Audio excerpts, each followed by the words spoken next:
Okay, are you guys still hearing an echo and or reverb?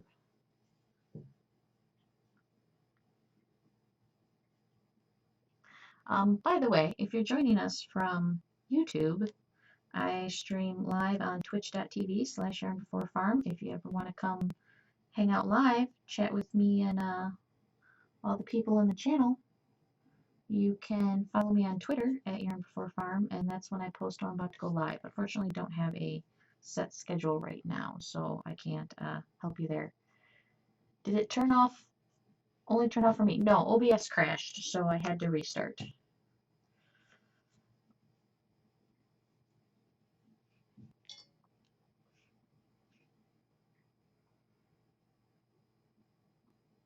Did it fix the reverb problem though?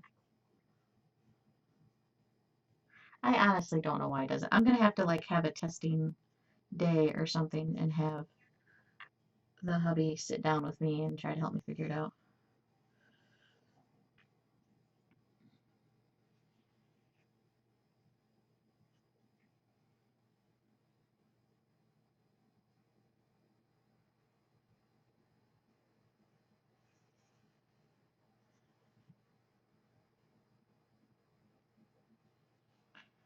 But I don't hear very well, so I could just be picking it up. Okay, well, hopefully everything is okay now.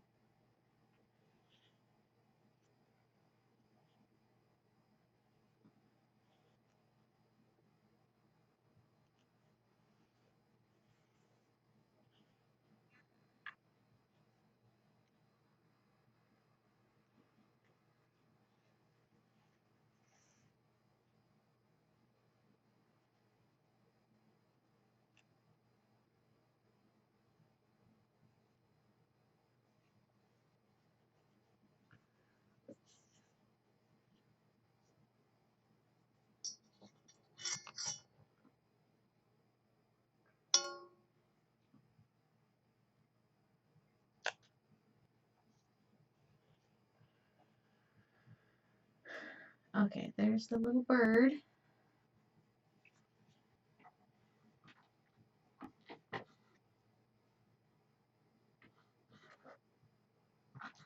Okay, hot glue gun is ready. We just need to cut out my little eyes. So, but what were we talking about? Class. Oh, so what did you guys talk about in class today?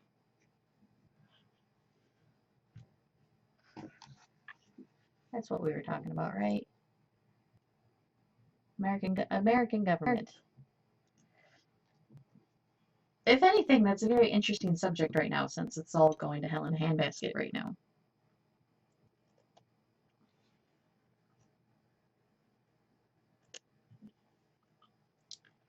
The Georgia State Constitution?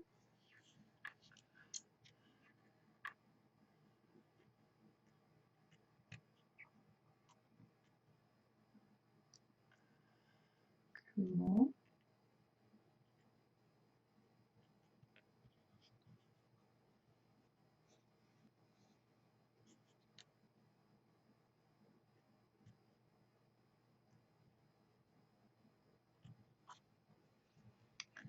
So the last day of class, we learn about Georgia. Oh, that looks about good.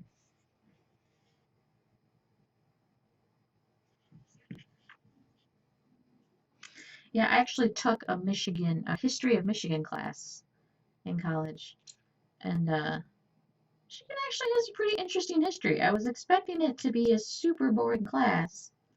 A lot of crap happened in Michigan. Don't remember all of it, but definitely some interesting stuff happened here.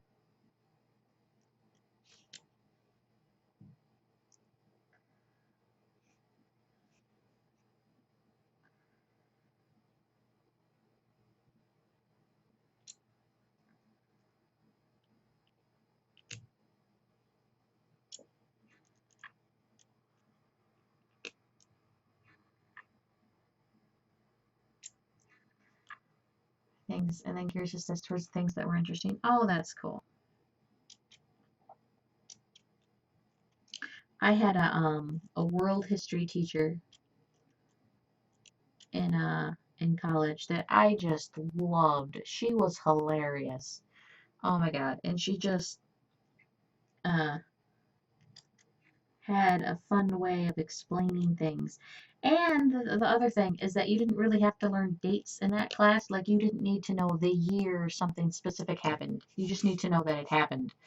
Uh, and then, like, the general order that some things happened in. But you didn't need to know, like, this year this happened, and then this year this happened, and then this year this happened. I always hated that.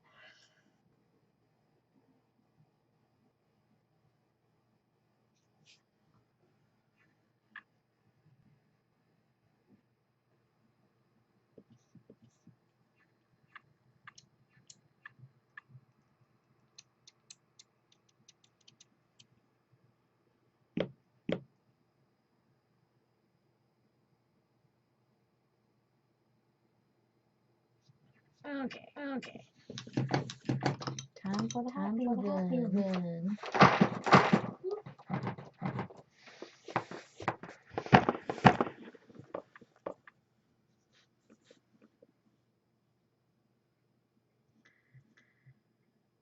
But he must think that's social. So here, like, that's reminds the lawsuit in the Supreme Court. Decisions like cases. And the echo has just returned. Oh no! Oh no! Hold on, I'm hot gluing. This is very important. Very important here.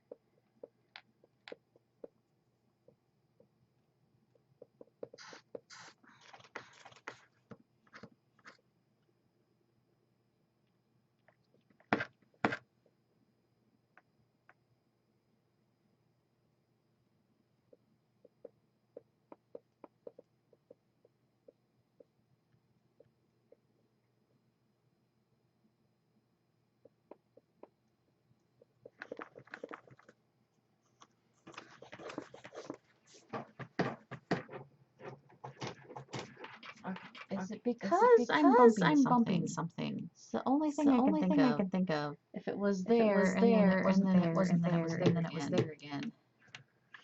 I can stop the timer now though. It's about 2.5 hours to make my mini character. Okay. This one, that's disabled. This one, that's the good one. What if I get rid of this though? What if I disable that? Can you still hear me? Testing 1 2.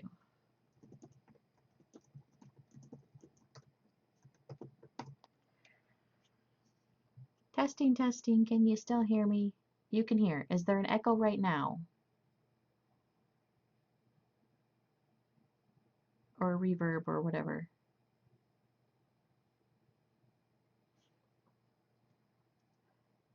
You can hear with reverb but no echo. Okay. So that fixed the echo problem. Why?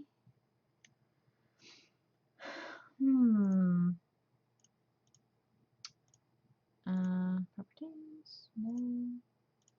Properties, no. Properties, no. But you're really easy to hear. Well, as long as the echo's gone. I guess the echo is my biggest concern. I'm going to have to play with some settings. I don't know what's going on. I'm so sorry. Sneeze, no. I don't know. Would give input. Well, here, let's go scoop Batman over. Scoop the computer over too, actually. It's my little character with my little Firebird hair piece. I'll have to take a picture and tweet that at Nuka.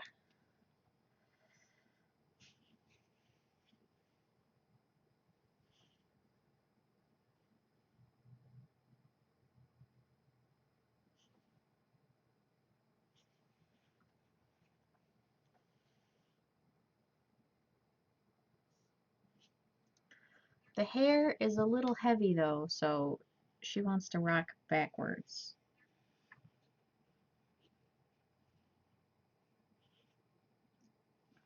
Well, asleep on a speaker at a concert when I was a kid, so my ears are screwed up. Oh, that's a bummer. Oh, and thank you, she's super cute. Thanks.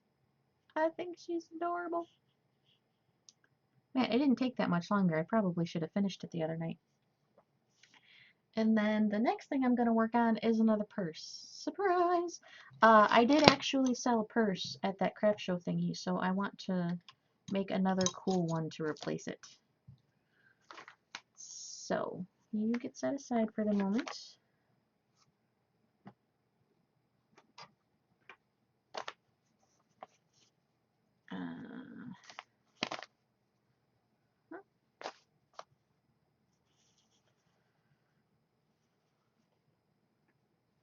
God, I really hope I get this job.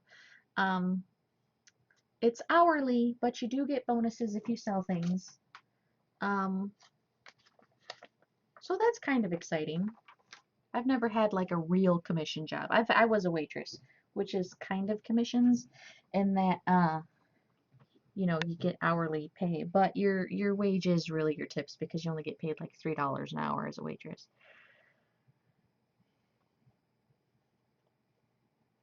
You've made about 7 purses for yourself, and friends and family always talk you into giving it to them. You get the perfect voice for selling things. Oh, thank you. So I'm hoping. Oh, I gotta tweet this. I forgot to tweet it. I gotta tweet this real quick at Nuka. I'm hoping I get the job. I really, really, really want it.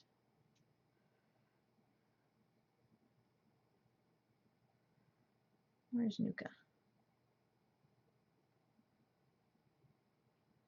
Oh my gosh, there's too many people with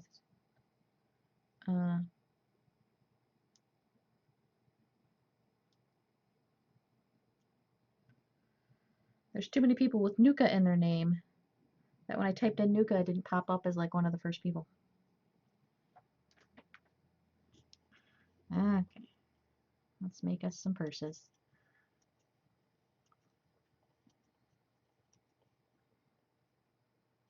And thank you again, by the way, for the $5 yesterday. That was really nice. I was kind of hoping they'd tell me if I got the job today so I could get the thing, the post office box today. But they said they'll tell me next week, so maybe Wednesday. Maybe I'll get it Wednesday next week or something. I'll just have to sit on the money for a couple of days to study up on how to read patterns, trying to learn a new way to join my squares together. Oh yeah, learning pattern. I don't know, patterns are weird. And the other thing about why patterns are weird, I know, hopefully I get it, is that they're not even consistent with the way people write them. Like, I have multiple crochet books, but some of them write them a certain way and some of them write them a different way. And if you forget that, it'll mess you up sometimes when like when you're switching books or you're looking at a pattern in a book you haven't looked at in a while. 2, 3, 4, 5. Oops. Oops, oops. There we go. Found some patterns that were super easy. That's good. And some of them play with the lingo, which I don't like. I think he likes the heating pad. So, Jax is going to be the winner of the heating pad, apparently. This one says all C1 and 3DC C1. I'm guessing chain 1? That's got to be chain 1. See, that's what I mean. Sometimes they'll use C for chain, sometimes they'll use C for crochet. But if it's single crochet, normally they'll put SC.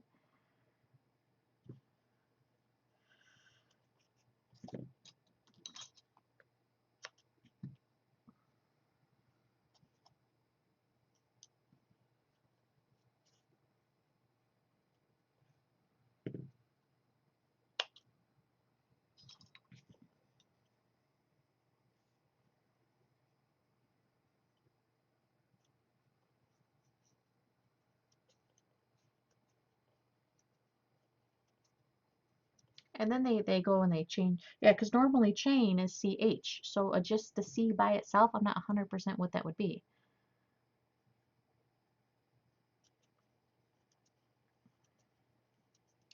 That's the one annoying thing about patterns, is that they're not always consistent with their lingo, and that makes it harder on the person trying to read the pattern. It helps if there's a a reference in the beginning of the pattern that's, tells what their abbreviations mean, at least.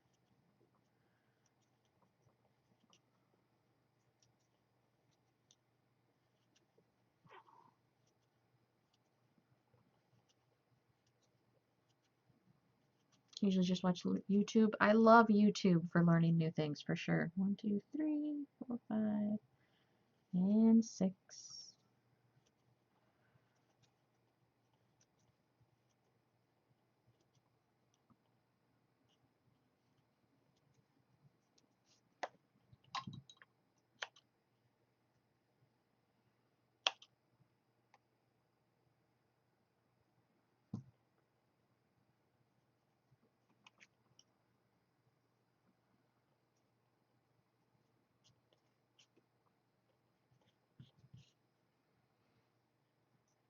YouTube is how I learned how to crochet in the first place.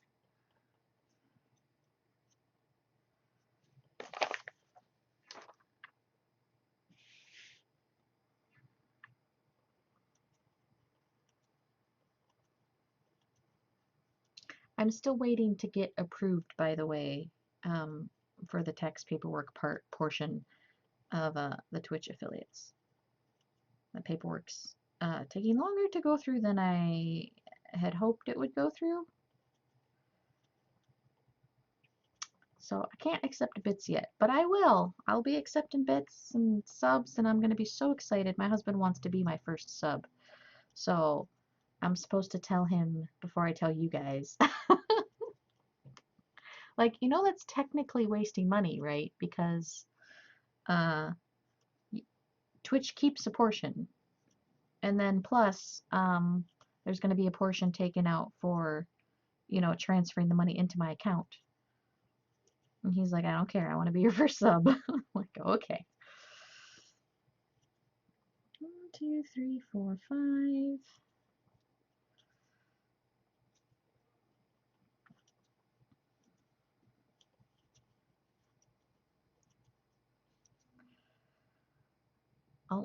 Oh, we got a readjusting kitty. It's the symbol. Yeah, I think that's what it is.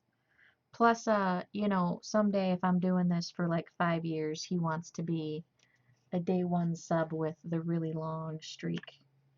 Where are you going? Lay back down. You have to be entertainment for my peoples.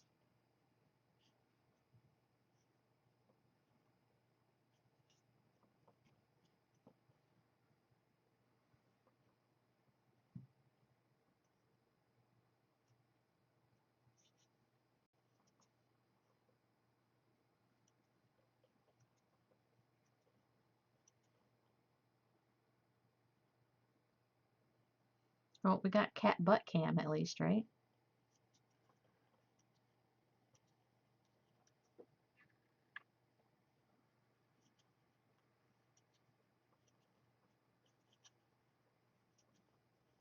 Oops. Gosh, I hope I get this job. Grr, not finding what you want. Oh, I'm sorry. Is it something specific maybe I can help you with?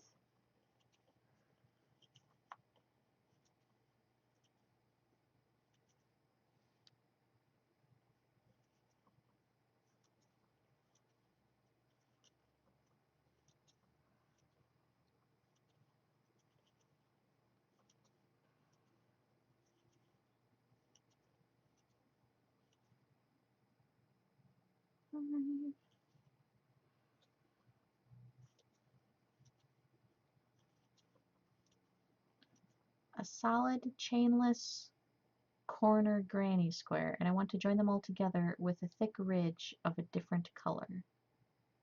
Oh, okay. 1, 2, 3, 4, 5, 6. Yeah, normally I just whip stitch mine together. I don't do the join them as part of the pattern thingy.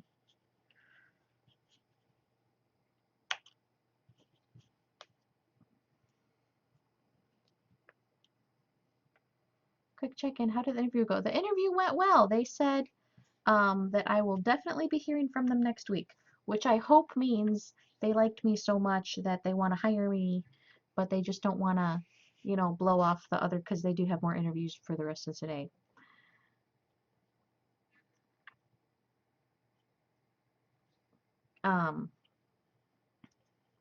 So 3, 4, 5. Or that could mean, you know, either way, we send you out a thanks but no thanks email. So one way or another, you'll hear from us. But I'm hoping I get it. I think I did really well. I'm actually really good at interviewing.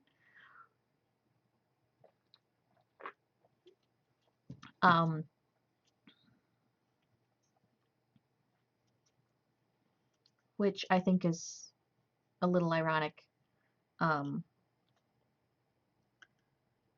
That I'm super good at interviewing, but I'm kind of a play your cards close to your chest kind of person.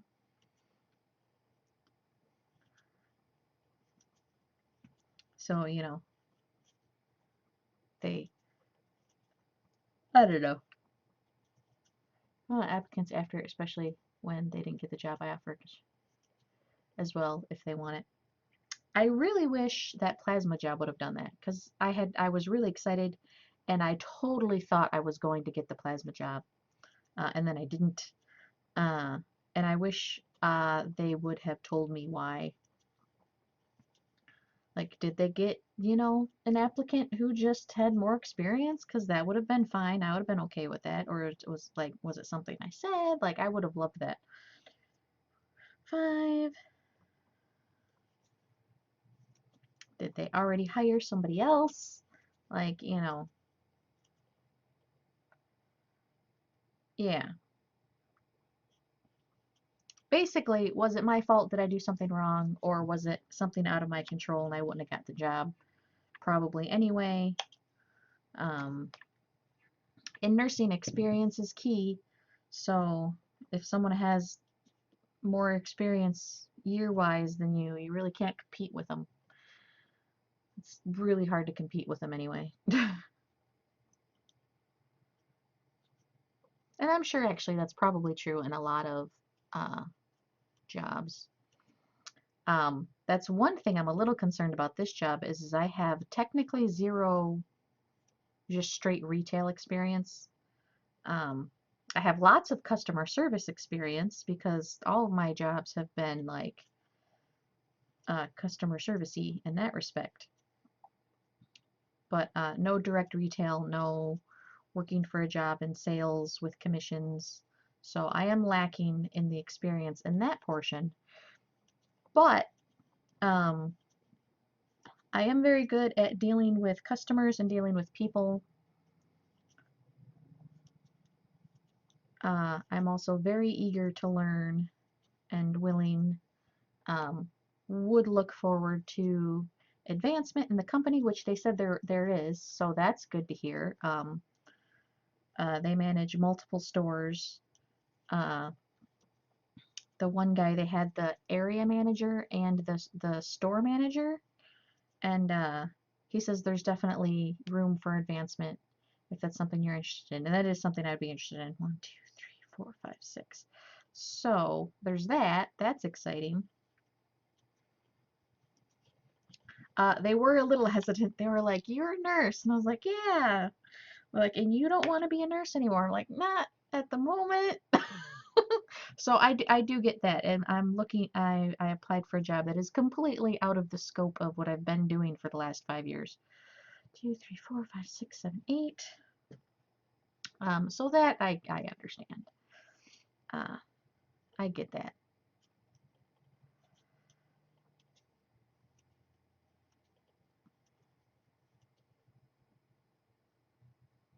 Oh, I just noticed Nightbot has a check mark now. Nightbot is a partnered streamer on Twitch. That's interesting.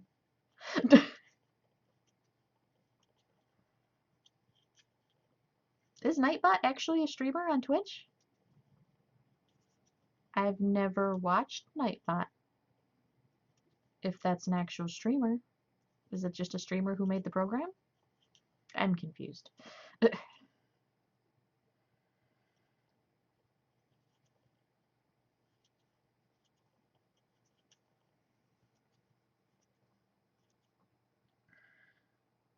1, 2, 3, 4. And they also asked, like, are you willing to close? Because the store closing, you're there until 9. Like, I've been working nights, man. You can't scare me with 9 p.m. I'm working 7 p.m. to 8 a.m. at the moment. 2, 3, 4, 5, 6. Well, I'm technically not working at the moment, but that's what I've been working. And oh my God, working midnights in the summertime is impossible because people are mowing their lawns and walking their dogs, and there's kids playing, running around, being all loud, you know. And it don't matter how old you are, when it's like in the middle of your sleep cycle and you hear kids running through the yard, you instantly become that 90-year-old shaking your broom. Get off my lawn! Instantly, man, instantly. Like, ugh. Yeah. For them, it's 1 in the afternoon. For me, it's 1 o'clock in the morning for, my brain sleep wise.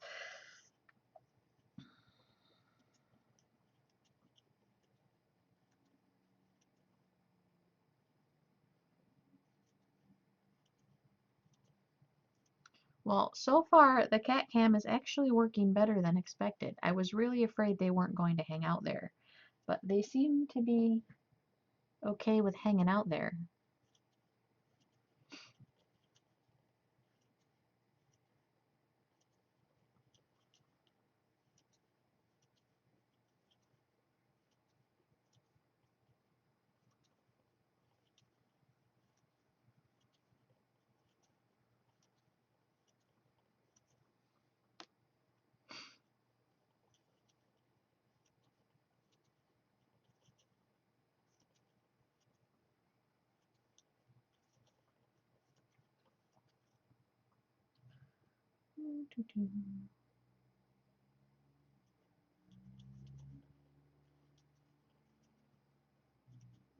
One, two, three, four, five, 6.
I think I've officially memorized this pattern too.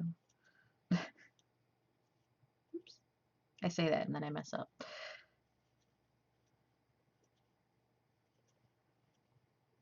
I did make a red and white purse while I was at that craft show on Wednesday.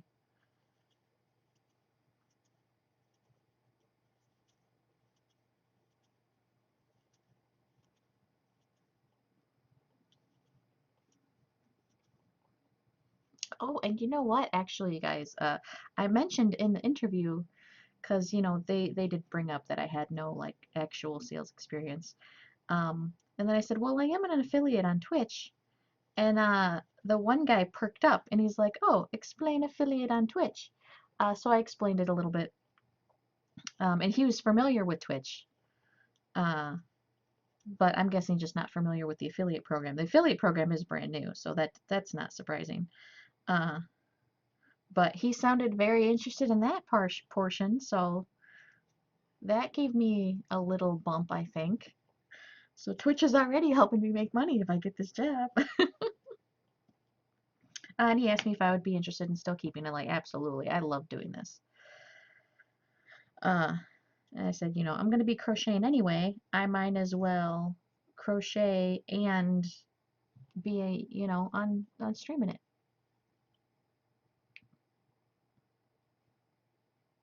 So that's cool.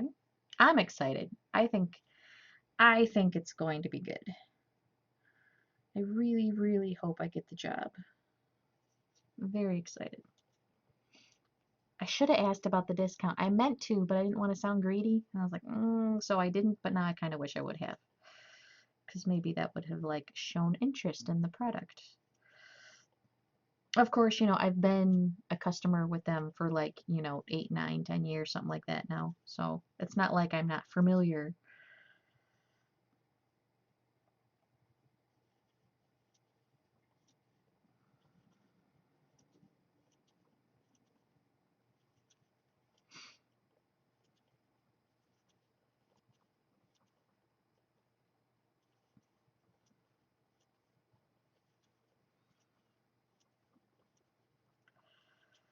Uh, and they're definitely the best in my area, for sure.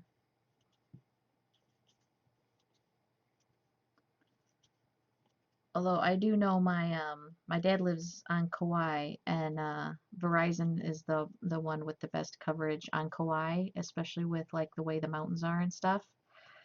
Uh, so pretty much if you're on Kauai, you almost don't have an option. You have to use Verizon.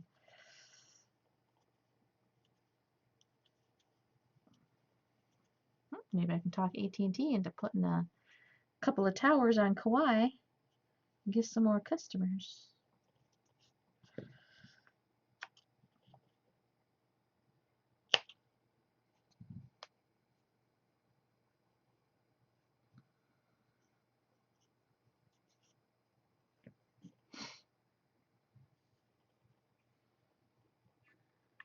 And I'm guessing you get to play with all the newest toys when you work there.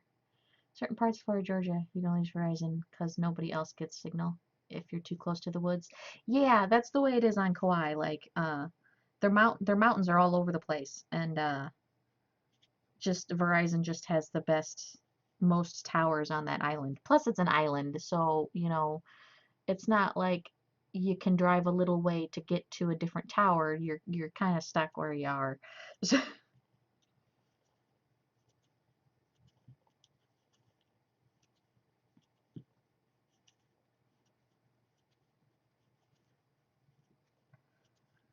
but I know where I currently live, AT&T has the best signal. 1, 2, 3, 4, 5, 6.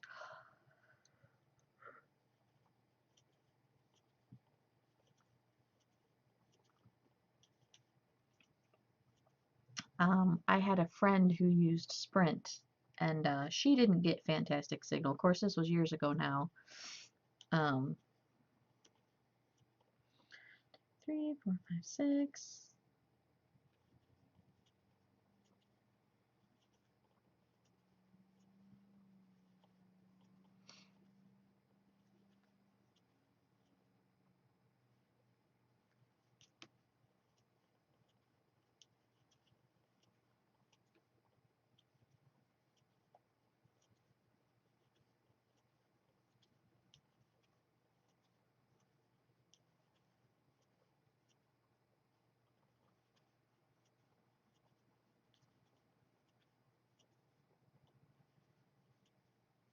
Verizon is crazy expensive though. Yeah. I haven't actually checked, like I haven't shopped around for cell phones in a while, to be honest. So I don't know what the current deals are.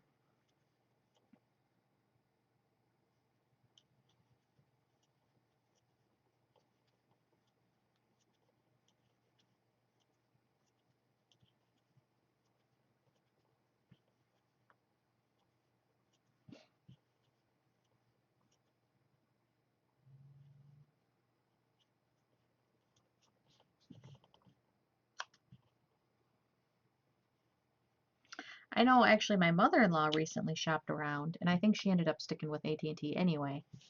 Um, but she also gets DirecTV, so it's a whole like bundle thing.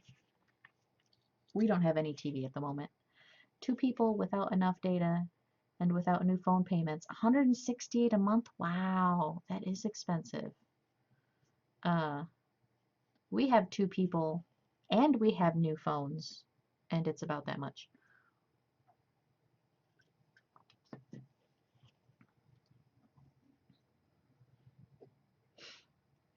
So yeah, that is expensive, especially without the new phone payments. Because if we didn't have phone payments, it'd be like $60 less a month. But you know, we got new phones because I needed a new phone. At the time, mine was like not cutting it. You know, I take all the pictures of my crochet stuff, and the thing on the phone was so tiny, I was constantly having to delete photos, and it didn't have a spot for me to put one of those little chips to like expand your storage. I'm drawing a blank on what they're called, an SD card. It didn't have a slot for an SD card. So my current phone has more storage and has an SD card slot. So I can hold way more photos, which is good.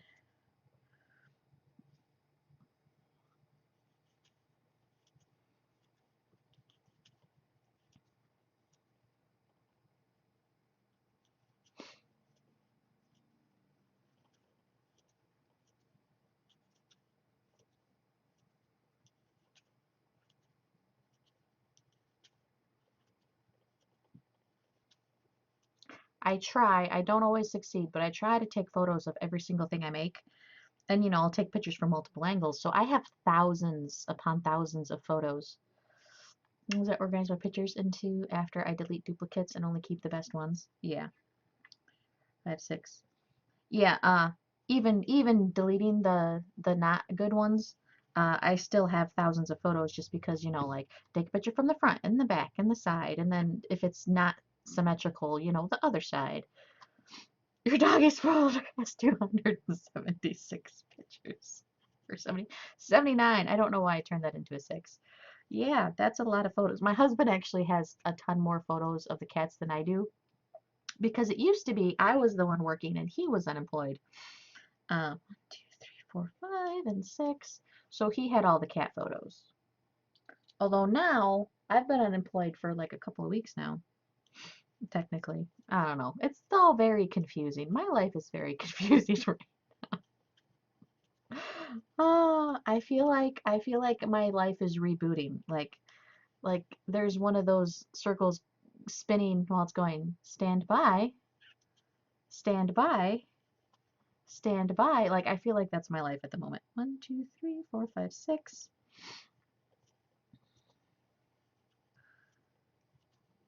2, 3, 4, 5. October last year, that was your life? Yeah, it's rough. I feel like I'm getting traction though. I really want this job. If I get this job, I feel like that will be the propellant to help get me, you know, over the ridge or whatever.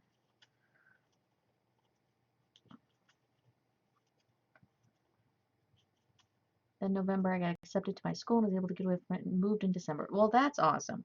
2, 3, 4, 5, 6. It's nice when you can retreat, regroup, reset, you know, just like kind of, and now your life is looking much better. That's so good. I'm so happy for you.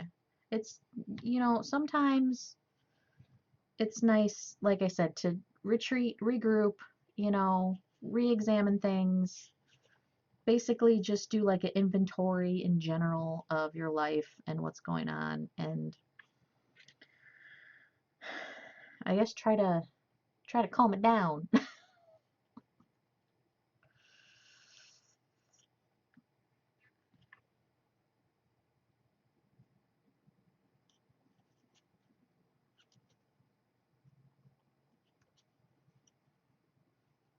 So that's the phase I'm in at the moment. And actually, I'm kind of grateful for it because uh, I was getting sad working at my old job. I mean, like, I had a resident pass away at Christmas time that just broke my heart, just absolutely broke my heart.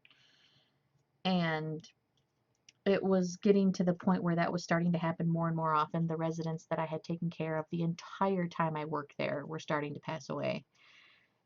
And, you know, I could see the cycle coming of I'm going to get new residents and I'm going to get attached to them. And in 4 or 5, 6, whoever knows how many years they're going to pass away. And, um, you know, I don't think I can do that for 35 more years. So, you know, this whole thing is a good thing. I get to re-examine, you know, what I want, what my goals are, what I'm willing to live with, and being sad and heartbroken uh every other month because someone that I loved dearly passed away again is not on the table anymore. I can't do it anymore.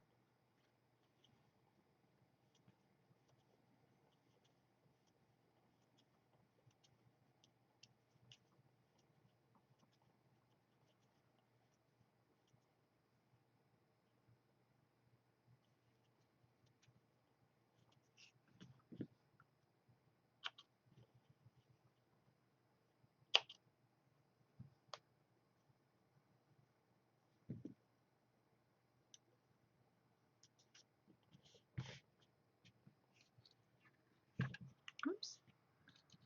Knocking over the Batman.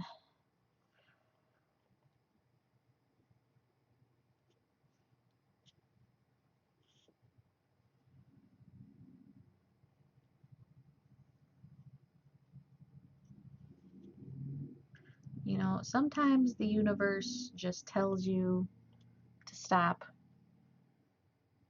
and you don't listen and you don't listen and then it makes you stop. And I think that's what happened to me. The universe, you know, was trying to tell me things and I wasn't listening. And so the universe was like, you know what? You're gonna listen, motherfucker, is what happened. And then I was forced to stop.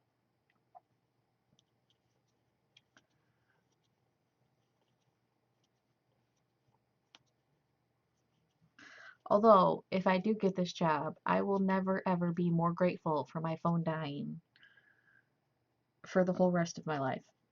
Oh yeah, Batman. Batman. The hint so far this time is that it is a craft item that I have used in a previous thing that I've made. That's the only clue you guys got so far.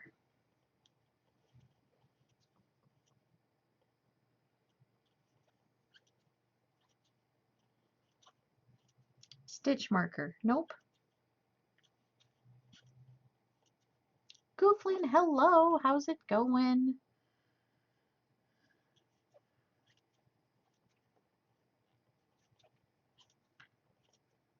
Is it a keychain thingy? Yes, it is. Oh my gosh.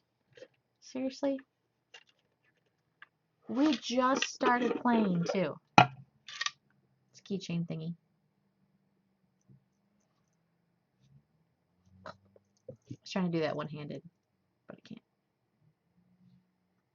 Can I hold it? Here we go. Great guest. Yes. Guessed right out the gate. So I gotta give you bonus games. Goofling, how do you like the new cat cam? Just implemented yesterday. Let's see here. You have some of those bonus.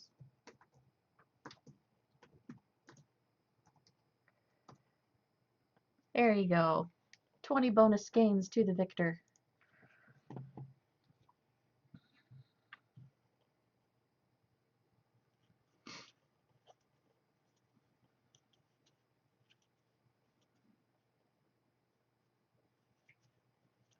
And if you weren't here yesterday, Goofling, I got accepted into the affiliate program. I'm an affiliate now. I'm just waiting for the tax stuff, the paperwork portion to finalize or whatever. And then I can accept bits, and then I'm gonna try and get an emote and all this fun stuff. So I'm excited. You like the cat cam? Good. I got a heating pad under there to lure them in. Although it did just shut itself off. I'm gonna turn it back on again.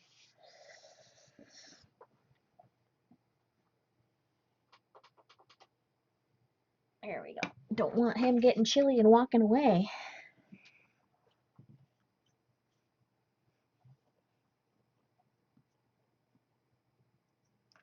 I know, I'm excited. I had a job interview oh, I got hot glue on my hand still. I had a job interview today. The things you say when you're a crafter. I think it went well, so that's exciting. Um, you know, things are looking up. I'm very excited.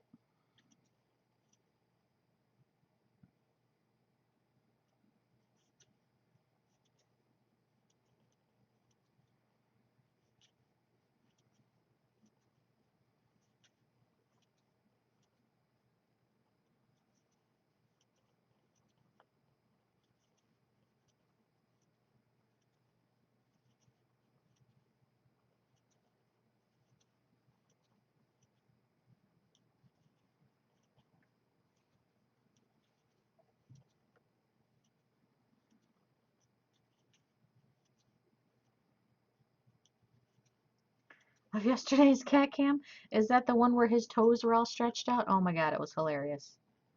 I had to poke him to make sure he wasn't dead.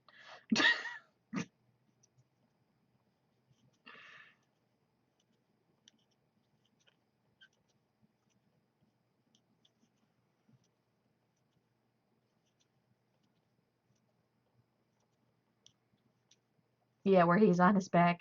He looks very yes, I know. Oh, to be that just relaxed and at peace with the world and everything in it.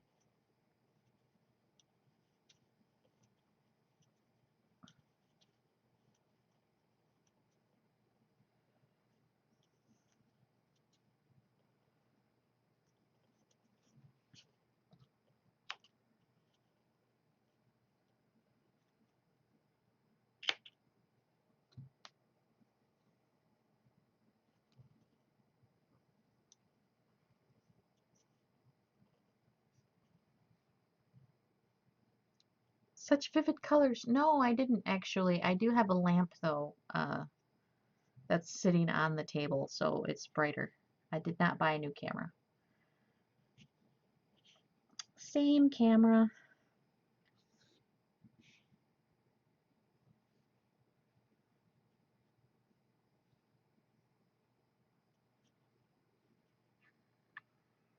And hello, by the way, Dream Eaters. How's it going?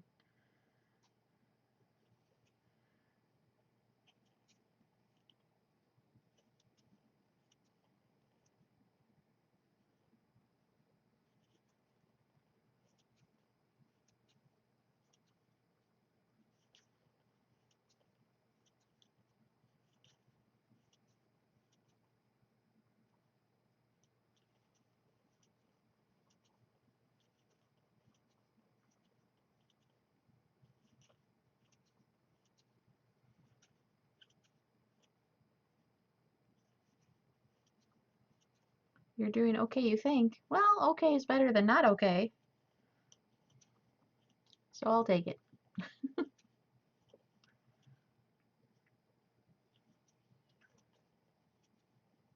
Consult your advisor on the matter. What you should have noticed that's new, though, is the cat cam and his adorableness. Look how adorable him is, just laying there, all cute and cuddly.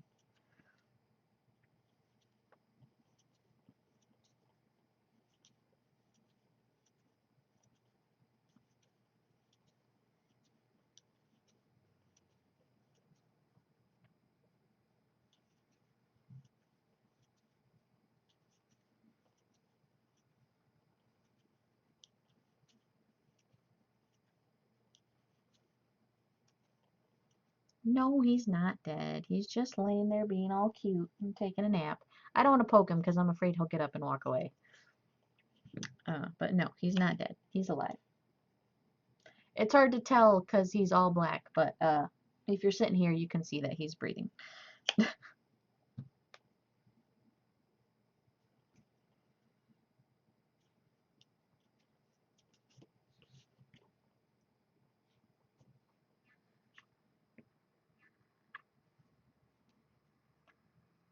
Cat cams can be iffy. There you go, he moved. course, now that means he might run away. I don't want him to run away though. I want him to sit there and look cute for the adoring audience.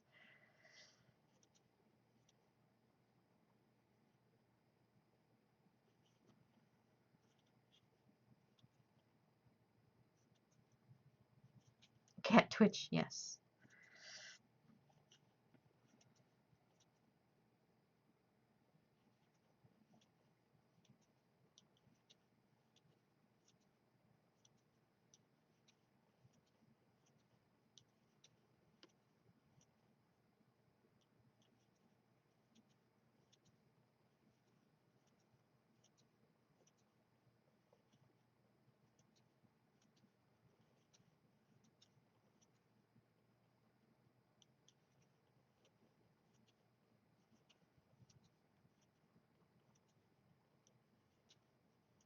Of course, now you can't see his head. Here, let's adjust the camera here a little bit. There, now you can see his head.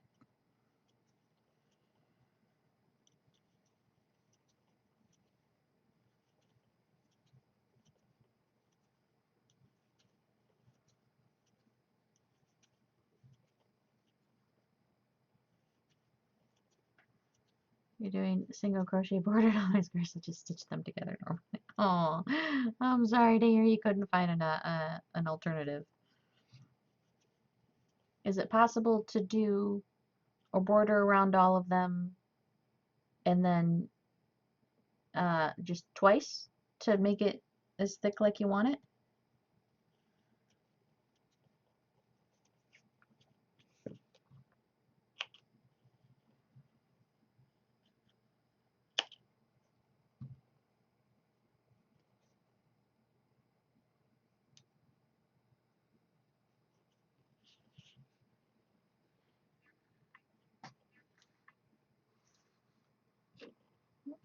Not that one. To avoid doing a border and just make a thick stitch. Ah, gotcha.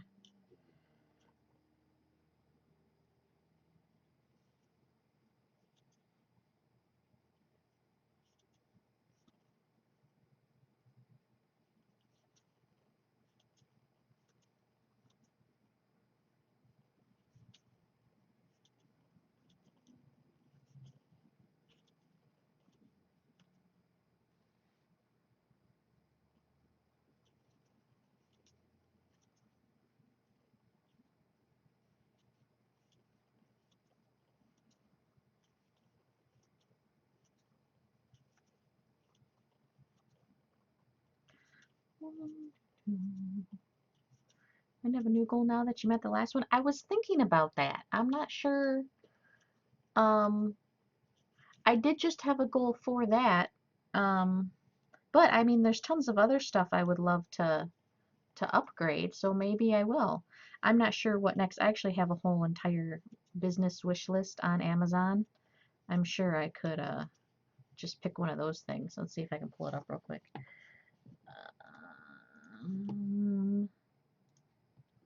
Where are you? Amazon. Where's my lists?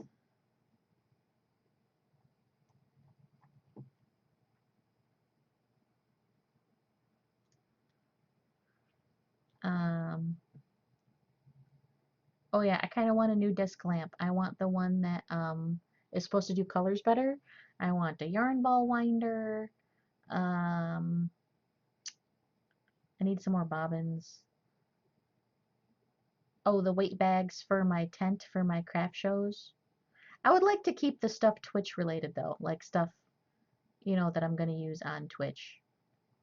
I was playing with the thought of a green screen. I actually have a green screen on my wish list. Just because I was playing around with the idea of what if I did get a green screen and get a face cam and stuff. Cat going, oh no, I missed it. I missed him leave. Peppercorn. Maybe I can coax Peppercorn over here. Peppercorn.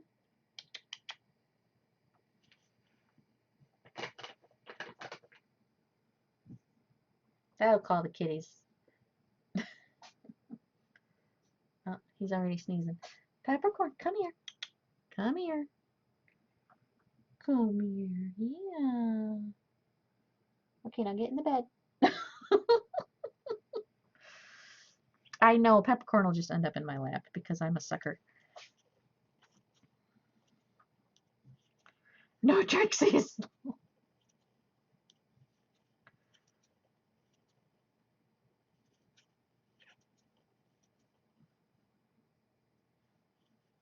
Oh, we have a kitty again. I think they're confused because I'm home and awake right now. It's 3 p.m. Normally I would be sleeping because I would, get off of work at 8 in the morning. So I think they're slightly confused and they're all sleepy because they'd normally be asleep right now.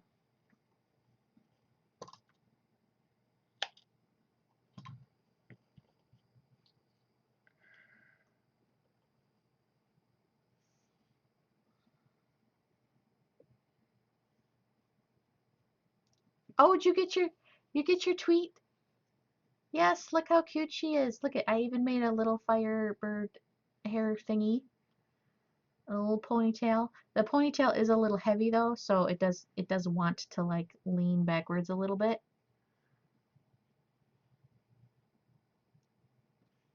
But yeah, it's adorable. Thank you for making her pixelated for me. I'm very excited. By the way, everybody, Nuka is the one that made her.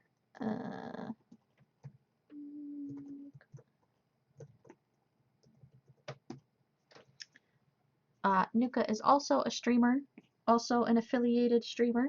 So you can go ahead, give him a follow, check him out. He plays mostly Smite, and then does some coding sometimes.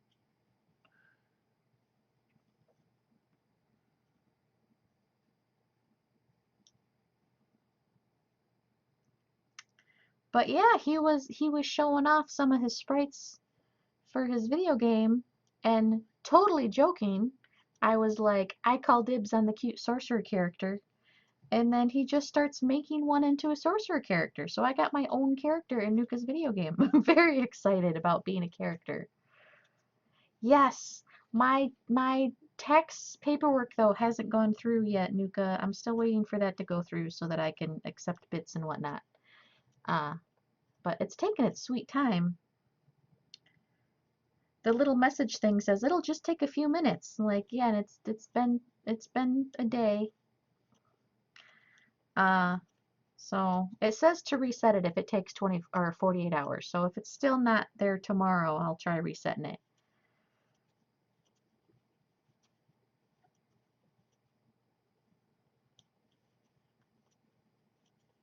No worries, all is happy and awesome. I know. Had a job interview today. It went well. They told me that they will contact me next week to let me know. Probably Wednesday or Thursday. 5. So hopefully they'll be contacting me because I got the job and not contacting me because I didn't get the job. But we shall see. We shall see. I'm excited. I hope I get it. I really do. The base pay is actually a lot less than what I'm currently making. It would end up being 10 bucks an hour, which I was making, 23. So that's a big discrepancy. But I'm literally rushing to a meeting. Oh no, trying to fix my router to see you today. Oh, well, thank you. But they do commissions on sales and stuff, so it would end up equaling out probably. 4, 5, 6. But have fun or good luck in your meeting as much as is possible. I know meetings are never like, a barrel of monkeys. Although I'm not sure that a barrel of monkeys would actually be fun if you think about a barrel of monkeys. Bye, thank you. I'll keep everybody posted on Twitter and whatnot. Don't worry, I'll let you know. I'll pop in your channel just to spam I got the job in all caps.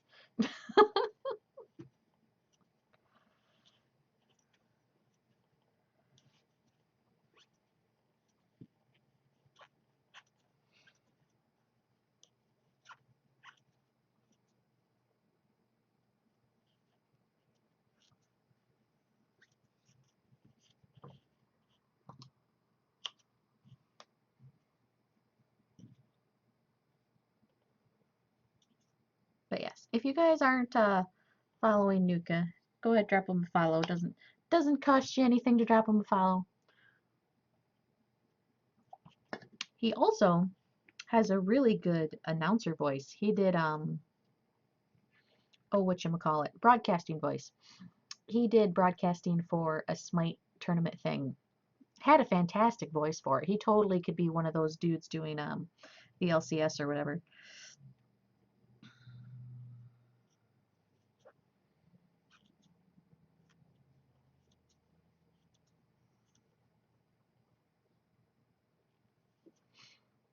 Well, we traded out kitties. We got rid of one and got a different one.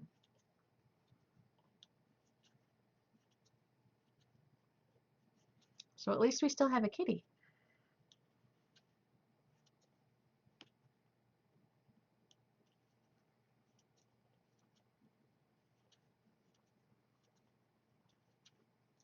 It just put on a fuzzy coat. Yes. We got the fluffy one.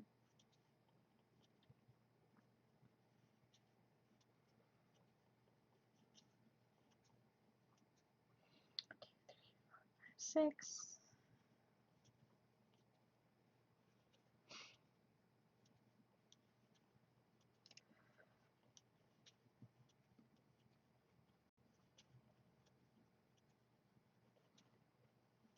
He is so adorable, though. Gosh. I just wish he wasn't quite so spoiled. He is extremely spoiled.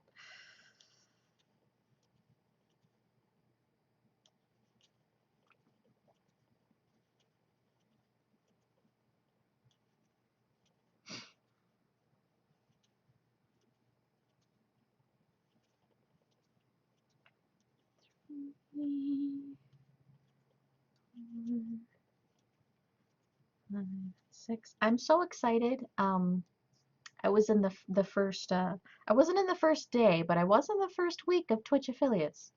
You know, people are like, "This object represents all of my hardships," but now I understand that. Yeah, I actually have. When I was a housekeeper, uh, I had an angel keychain. Um, and I'm not super religious or anything, but when I didn't have that job anymore, I went through a lot of shit during that job. Um, but I still have that angel keychain, and every time I see it, I'm like, yep, not at that job anymore. Because this bag is very colorful. A year ago, I would have never carried anything that would draw attention. Oh, and so now you're willing to wear it. That's awesome. That's a great stepping stone. It's not just a symbol of hardships, it's a symbol of growth, of like peace, you know?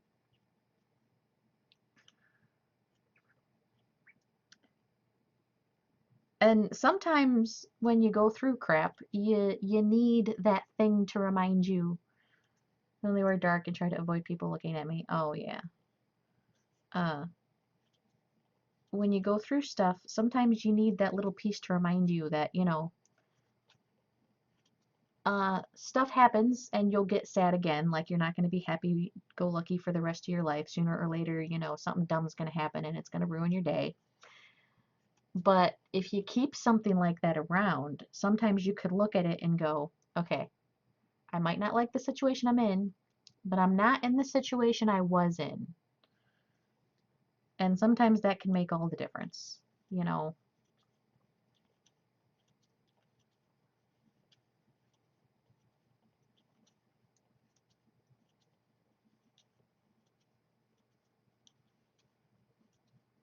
Gosh, there's actually a really good quote for something to that effect. Um, uh, we're not where we should be, and we're not where we want to be, but we're not where we were. I know that's paraphrasing. I should probably look up that actual quote. 4, more comfortable with not caring what everyone else thinks. That's a great place to be in. And you know what else? Working in a nursing home has helped me realize it too. Not everybody is looking at you and judging you nearly as much as you think they are. I mean, believe me, there are people out there looking and judging because they ain't got nothing else to do. But there's not nearly as many people doing that as you think they are, and they're usually not doing it as much as you think they are. Like, we are almost always, as humans, harder on ourselves than other people are, as far as, that stuff goes. Now, if you're in like the world of like modeling or acting or something like that, then yes, then people are looking and judging constantly because that's what they do. 4, 5. But like for, everyday normal people, no, it's not nearly that bad. And there's actually oh God, what's her first name? I just know she's John Green's wife. Said one day she was in high school and she realized that she has like a lazy eye and all this stuff, and so she was so concerned and worried that what she looked like. She realized everyone else is just as worried about what they look like. If they're so worried about what they look like, they don't have the time to worry about what I look like. And then she just like stopped caring about it at that point. My tattoo I got when I was borderline suicidal reminded me to actually do something productive every day. I'm no longer depressed because whenever I get down, I see my tattoo. I'm like, yeah, just go do something productive, and I'm better off than I used to be. Yeah. Um, when I was getting really, really depressed, it was hard for me to do anything, and taking a shower was a big one that for some reason, like, I just couldn't do. Um, So I got that whole, okay, do it anyway. Like, maybe I can't do the dishes, maybe I can't vacuum, maybe I can't, you know, crawl off the couch to be productive, maybe I can't go visit people, but I will force myself to take a shower. Uh, and if that's the bare minimum I can manage to do that day, then so be it. But absolutely. And actually, I don't have a tattoo. I want a tattoo. I want a tattoo that says do it anyway, to remind me of that. 4, 5, because especially when you lived in a camper where I didn't even have to get out of bed to open the door and let the dogs out. Oh, I'm not sure if that's like good or bad. Just literally not get out of bed all day. Oh, that's not good. No. Sometimes you gotta roll out of bed. I always had a hard time rolling off the couch because the bedroom's upstairs. So sometimes I wouldn't even feel like going all the way upstairs to get into bed. Like, I'll just sleep on the couch just because I didn't feel like going all the way up the stairs to go to bed.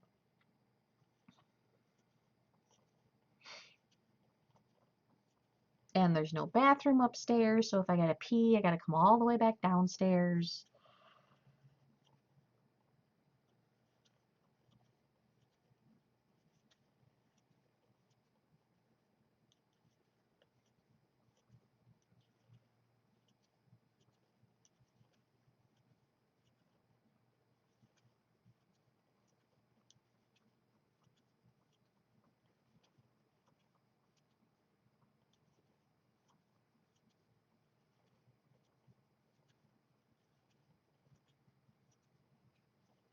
When you're in the middle of that depression, you gotta find the one thing that you can force yourself to do and do it. And then if you can force yourself to, take a shower, then maybe you could force yourself to, run a brush through your hair. Just like basic hygiene things. 5. Along the same lines, when I had a bad accident, they told me I'd never walk again, so now I basically take the stairs just because I can. Oh, there's a good way of looking at that, too.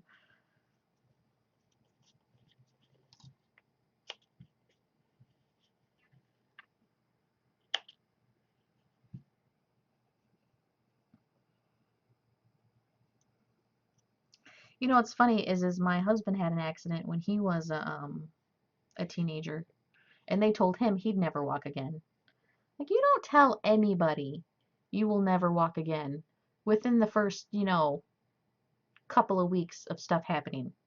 Like, okay, let's get over the initial danger and whatnot, and then we'll talk about, goals and whatnot. And it always bothered me, especially working in healthcare, when they'd say stuff like that. They're like, "Oh yeah, you're never gonna walk again," and then the person ends up walking. Uh, but someone has like, stage 4 cancer in the, brain, lungs, throat, stomach, basically everywhere. But the doctor won't tell that person, maybe we should consider hospice.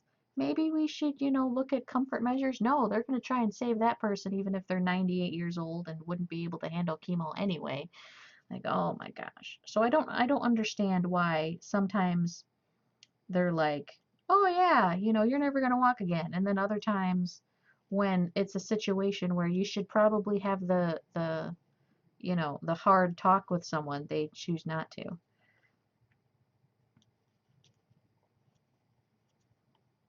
Unless it's psychological and they think that by telling you you'll never walk again, you get that whole fuck you attitude. I'll walk out of spite if I have to, because that can backfire on you. I mean, it would probably work for me because I can be extremely spiteful.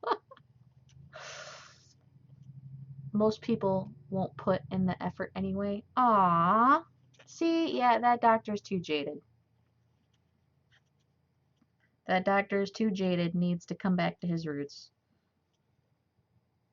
And I get why healthcare workers get jaded. I really do. I mean, you get people that don't try. You feel like you're telling someone, okay, don't put a fork in the electrical socket. I mean it. Don't put a fork in the electrical socket. For the love of God, don't put a fork in the electrical socket.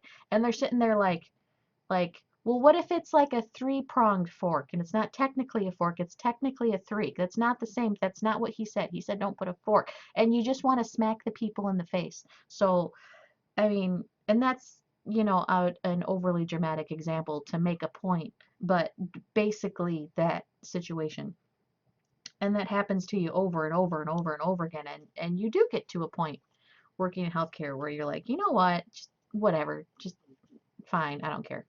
I told you not to, you did it anyway. I'm charting that I told you. It's not my responsibility at this point. And they get, hardened about it. But you can't let that stop you from making the effort and trying to save the people who are willing to do the work and who are willing to put in the time and the effort and the blood and the sweat to make it happen. They get so, disheartened that they forget one of the things they used to like about healthcare.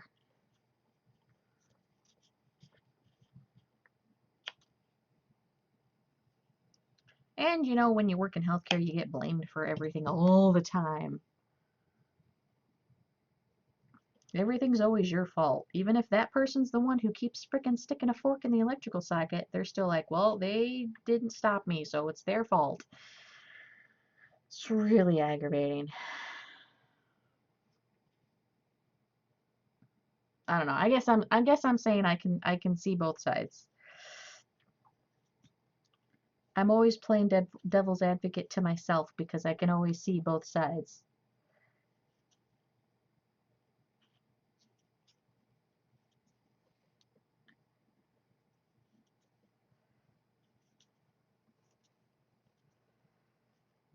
Oops.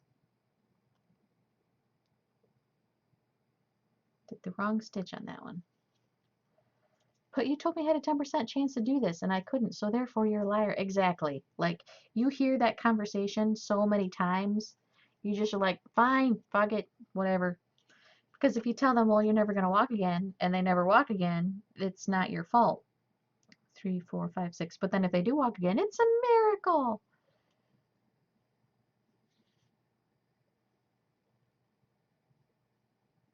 I meant hearing about his patients. Yeah, I know. Healthcare is a tricky animal for sure. Like, it's no wonder everything's such a nightmare.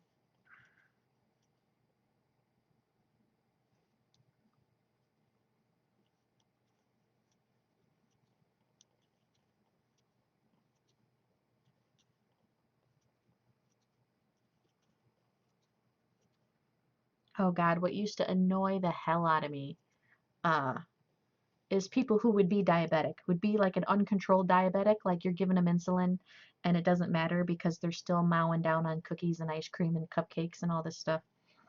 And like I checked some lady's sugar one time, and it was, I kid you not, like 680 something. It was insanely high, and she's screaming at me that it's my fault that I made her sugar messed up. I'm not giving her the correct insulin while she has a Snickers bar hanging out of her mouth. No joke. Literally had a Snickers bar half chewed in her mouth with the other half of the Snickers bar in her hand, and she's yelling at me that I'm not giving her enough insulin. Like, and so that kind of situation happens, and you just want to throw your hands up in the air and be like, fuck it, kill yourself. I don't care. Like, that's so, so I understand. I understand. I understand why people get jaded. I really, really do. But man, you can't let it. You can't let it, because you will, if you get to that point where you're jaded, you will hate your job for the rest of your life. Or you'll get burned out and have to get out of healthcare completely. Like, you can't let it, man. You can't let the people who suck ruin you and let you not be able to enjoy the people that don't, and not be able to feel that winning feeling when, you know, you take care of someone and you save someone and you hold their hand when they're crying and stuff. Say things are psychological if they don't see a problem instead of trying other specialists. Oh, I know. That actually happened to my uncle. I have an uncle who was schizophrenic, and he kept going to the doctor complaining like he couldn't breathe, he had like pneumonia, something was going on. And they couldn't find a pneumonia. They were doing x-rays of the lungs, couldn't find pneumonia. So they said, well, you're schizophrenic, it's all in your head. He went to a bunch of different doctors. They all said the same thing. Uh, and he ended up dying. He had some really rare uh, virus that, if somebody would have done blood work and not ignored him because he was schizophrenic, he'd be alive today. He was only 38 years old. That's nothing. 38 is nothing. You know, like, heck, I'm only 33. Like, imagine, you know, me being dead in a couple of years. And it's sad, man. Like, that's why you can't let that jade you, because you'll make mistakes. You'll ruin someone's life. You can't let it get to you. You refuse to imagine. Okay, well, it's the idea that it's not that far away. I'm not that old. 38 is too young. It's too young. He had kids. You know, his kids had to grow up without a dad. He's got grandkids that he never got to meet. You know, like, because doctors weren't taking him seriously. They were so jaded with schizophrenics being crazy. And believe me, schizophrenics are crazy. So I get it. But you can't do that, man. You can't let it jade you like that. You'll hate your job. You'll hate your life. You'll ruin someone else's life. You know, I mean, you can't do it. As easy as it is to give in and just say, you know what, screw it, whatever, you're going to do the bare minimum, gonna be, that nurse ratchet. Uh, you can't do it, man. People are worth saving. You gotta hope. You gotta hope that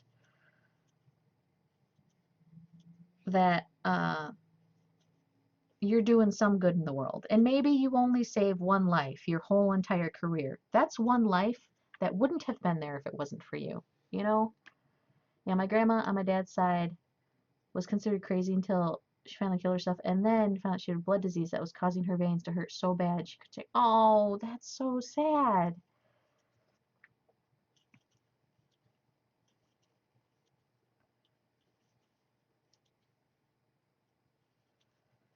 Oh, I'm sorry to hear that.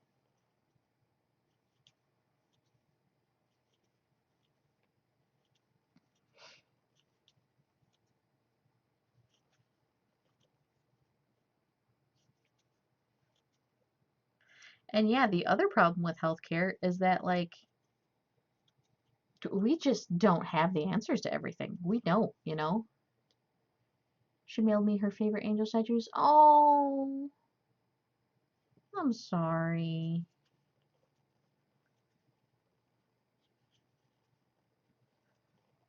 So she definitely knew what she was about to do then.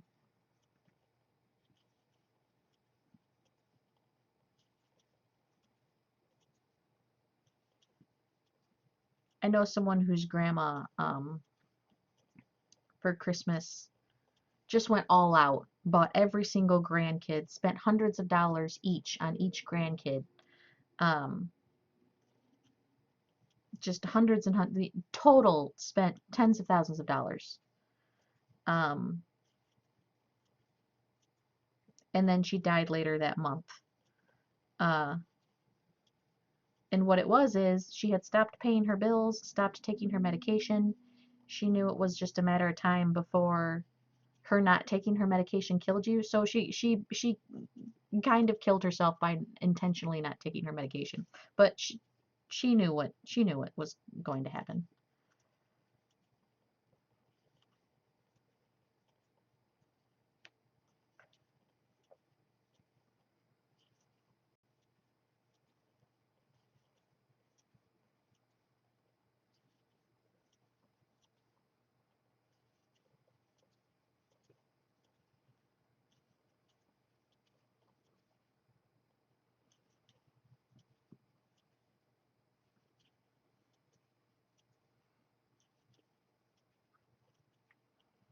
I know. And it's hard, man. I mean, close to.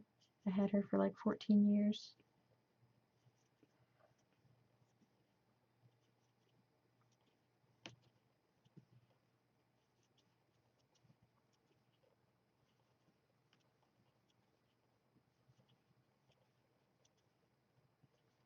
She ran away and I was really confused and sad. But it was so she could curl up and die somewhere else. Oh,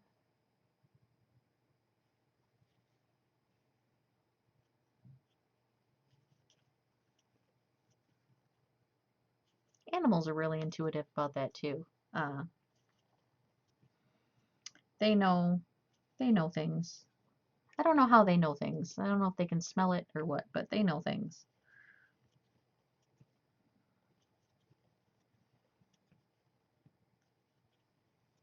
You know, the story of the nursing home cats that go lay with the person who's going to die soon. Totally happens. Absolutely, totally happens.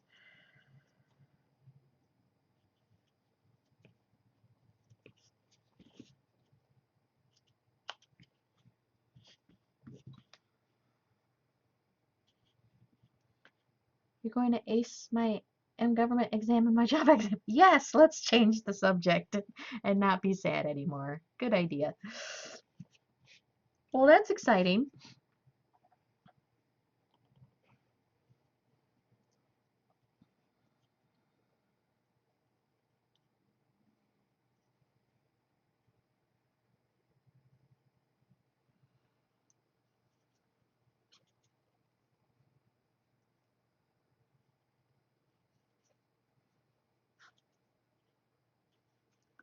I know we have to talk about cute, happy, fluffy things. Like look at the cute little kitty Cam. Got his little footy stretched out.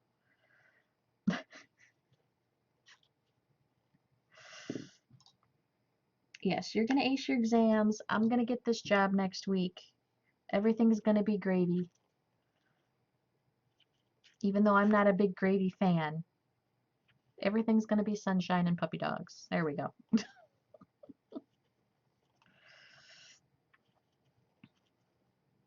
I do have to call my mother-in-law at some point and tell her how my interview went. Dogs are under my feet, where if I put my feet down, they'll step on them. Oh no! Don't step on the puppies.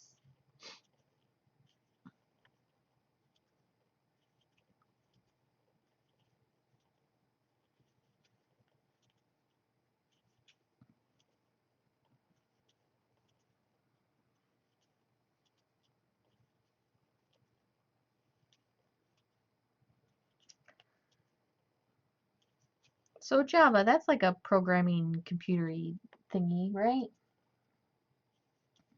What kind of things do you make with Java? Your class is throwing you a party on Monday. Is it your birthday?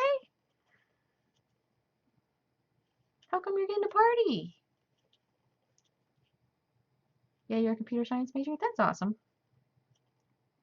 What kind of cool things do you make? Your birthday's tomorrow? Well, early happy birthday in case I don't see you. And if it's your birthday, you should probably be, you know, out partying or something, not hanging out on Twitch anyway. So, happy birthday. I always love birthdays. Because birthdays are the only holiday where you celebrate that person. You know? Oh, God bless you. God bless you, Peppercorn. God bless you.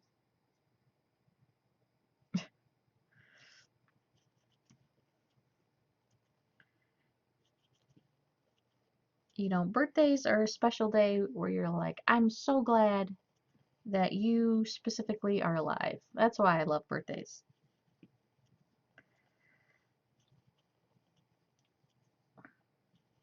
You know, whenever I get around to making my own religion, birthdays are going to be special and going to be celebrated.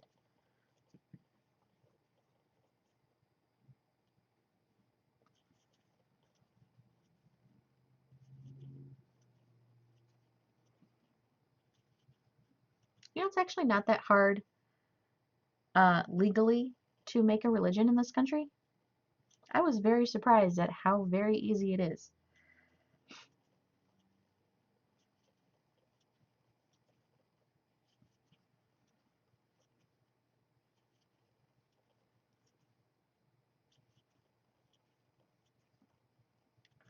Two very different jobs.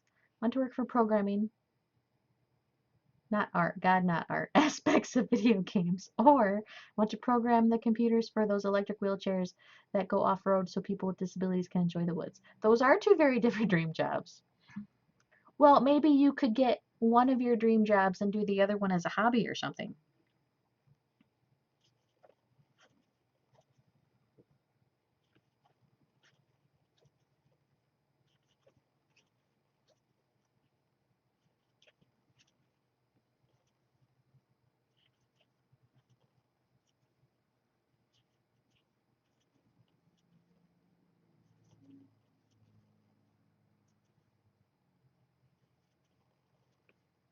Is going to be a farm? Oh, well, yeah. So I guess you do have to pick one. I guess you got options, though. You know, hey.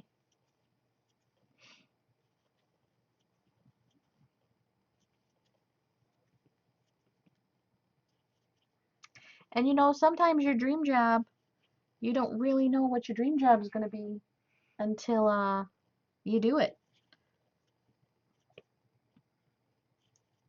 Like my husband went for computer programming, ended up just getting a part-time job doing networking and network security. And at the time, it was just because he needed a job. He had zero interest in network or network security. He wanted to be a programmer. He wanted nothing to do with the physical part of running a network. And then he ended up loving it and loving it more than he thought he would and wanted to do that instead of programming.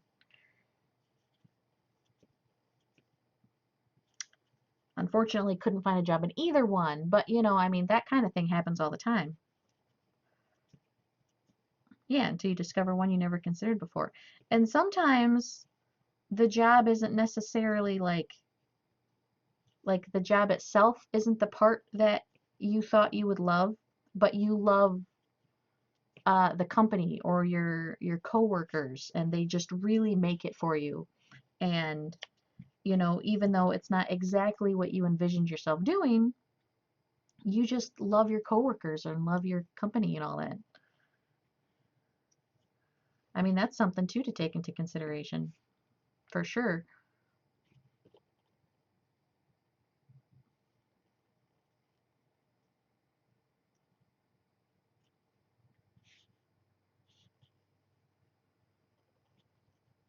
Like, heck, I never saw myself applying at a cell phone company, and yet here I am. A friend of a friend of a friend needed a scribe in the ER, so my ex took the job even though he had zero desire to work in healthcare. Now he works at the nurse station in Washington. Is in med school. That's awesome. Yeah, sometimes you just need exposure to something, you know? Or that realm of possibility never even crossed your mind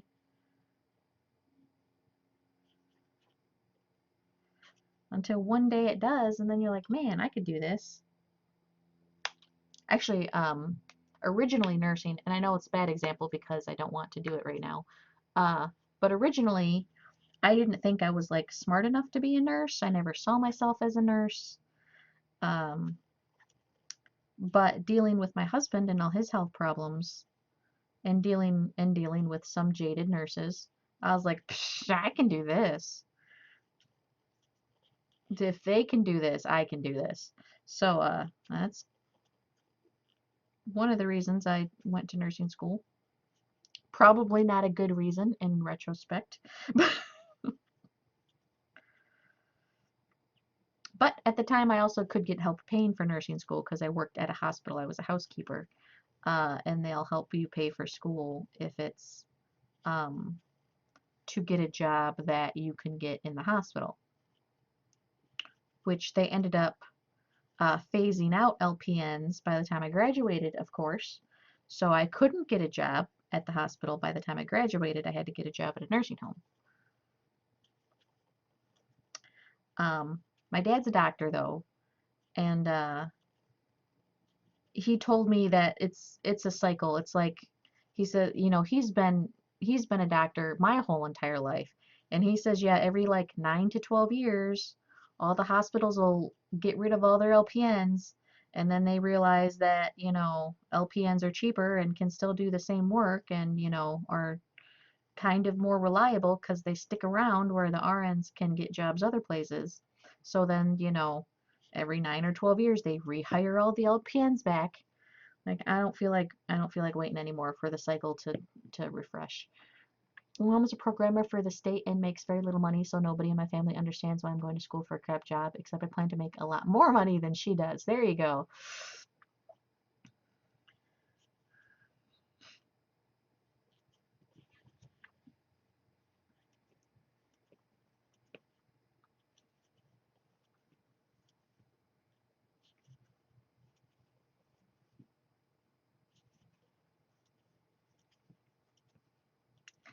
And I never thought I wanted a job that does commission. And I'm still kind of a little anxious about it because I'm used to making a consistent paycheck.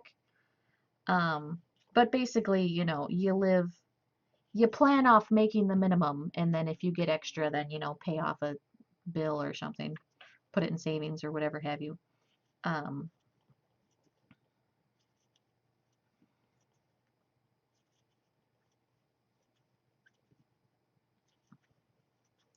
but I don't know. I think I'm personable enough to be a good salesperson. I think I can do it.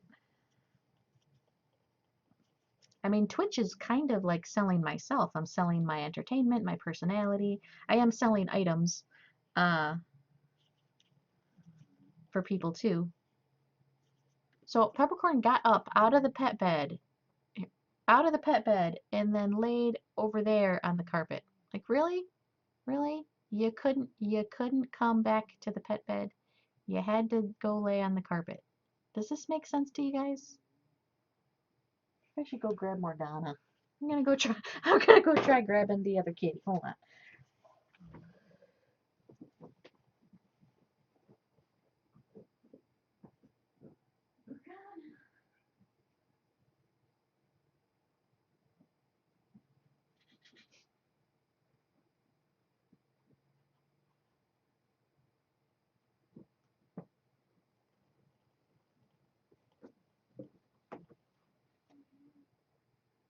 Okay. Nope, nope, nope. Come on. You can do it. See how nice and toasty it is? Because I got a heating pad? Yeah. Yeah.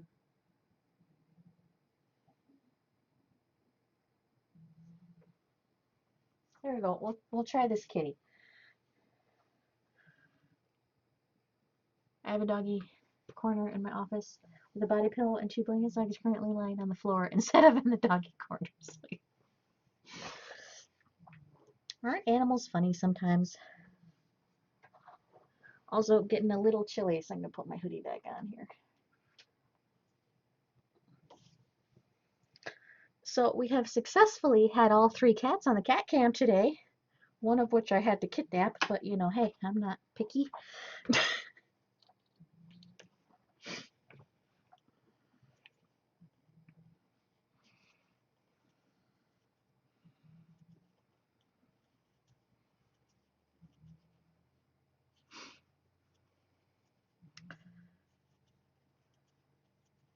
The other thing which will be nice about this job is it'll be, you know, more day shifty. Oh, we lost her. She didn't last long. I didn't think she was gonna, but you know, hey, we can try. Uh,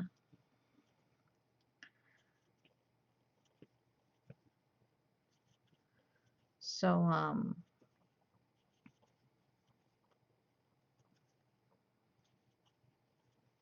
I forget what my train of thought just left. What was I talking about? Oh, what was I talking about? I don't remember. Oh well, it'll come back to me. Or you guys can remind me. Well, I guess I'll move the camera then. So we can at least get a cat on the camera.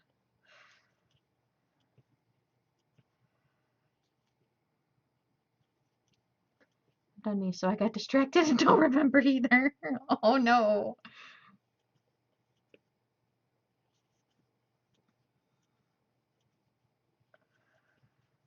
Oh well. If it's important, it'll come back. Oh, I remember now. This job would be more day shiftish. So I would be able to stream more day shiftish. You know, I won't be awake 2 to 6 a.m. anymore.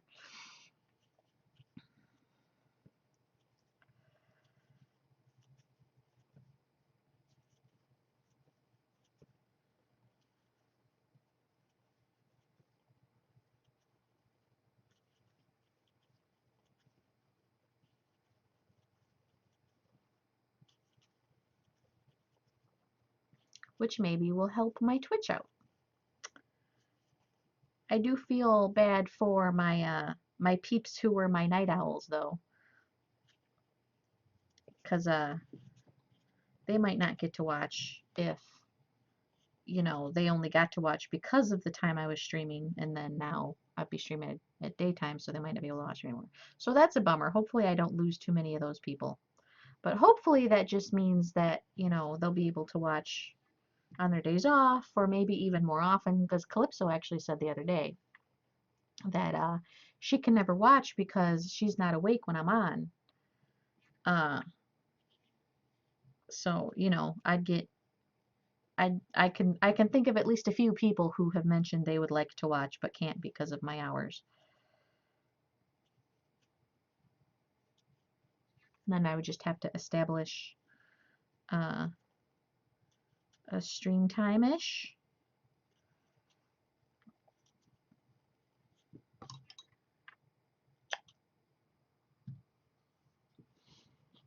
Yeah, you couldn't watch the night hours. Yeah.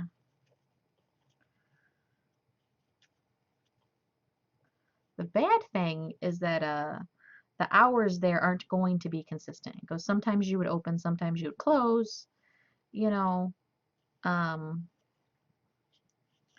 So the hours wouldn't be super consistent.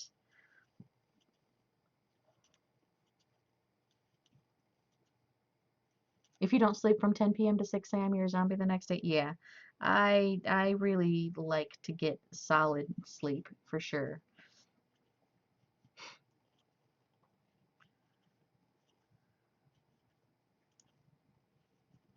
They do close early on Sunday though. They close at 6 on Sunday.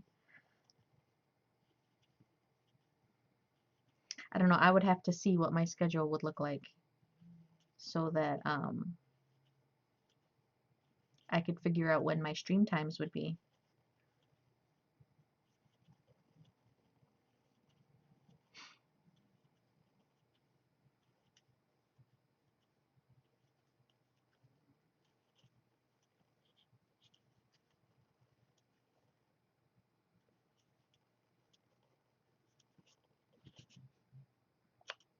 Oh, crap. Oops, I didn't mean to do that. I'm getting distracted. Your summer semester schedule is awesome. Oh, that's good.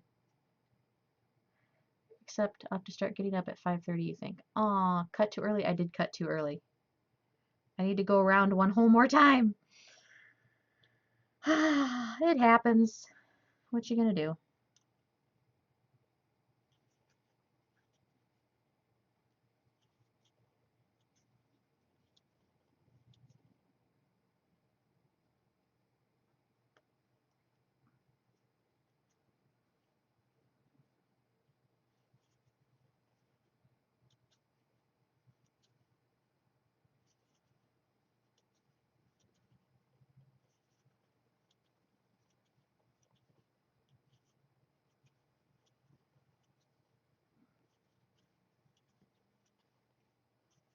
Okay, there we go. Back on track now. 5:30 is a little early. I don't know about that.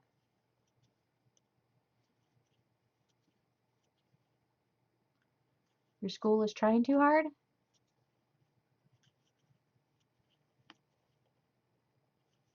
There's a concert party tonight.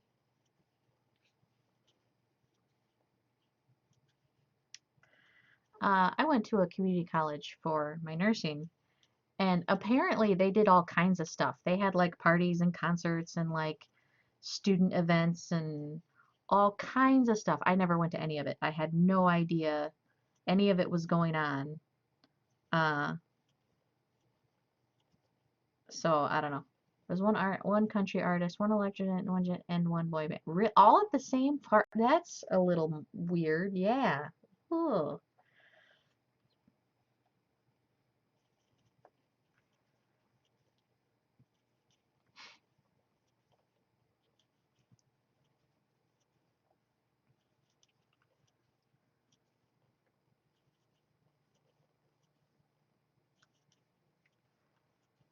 Like, what if you really like one but then don't like the other? Also, yoga and a foam party. Okay, yoga and foam party are two like juxtaposing ideas in my brain that I just can't seem to reconcile. And fried Oreos. See, now I'm down for some fried Oreos. I've never had them, but I've heard stories. I would love to try them. Now, if they had elephant ears, then I'd be down. I love me some elephant ears.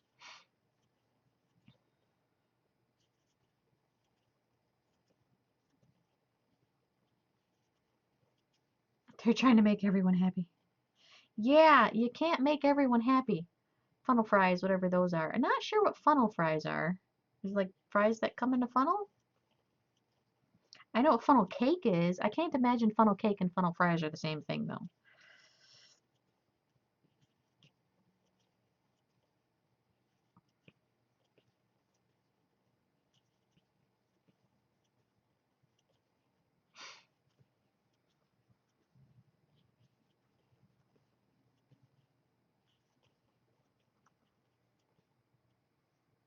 Only small pieces? Oh, maybe.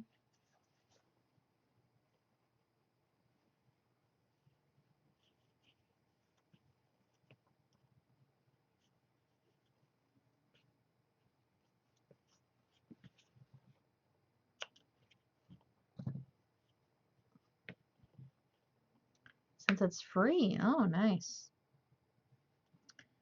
Yeah, like I said, my school did all kinds of stuff. Never heard about any of it until after it was already over. Not that I had like time to do any of it anyway while I was in school. While I was in school, gosh, I never had any free time. They're affording it by, you know, your tuition. That shit ain't cheap, man.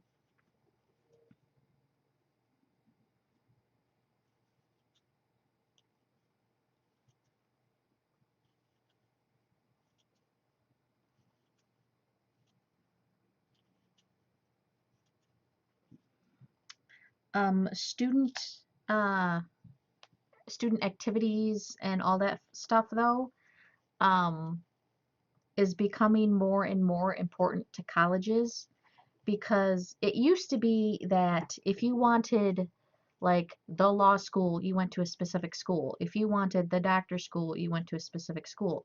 Well, that's not happening anymore. So more and more colleges are trying to compete with more stuff. We had a de-stress day yesterday where they brought puppies from the animal shelter for everyone to pet. Aww. See, now that I would make time for. Like, I'm sorry, teacher, I gotta skip class. There's puppies.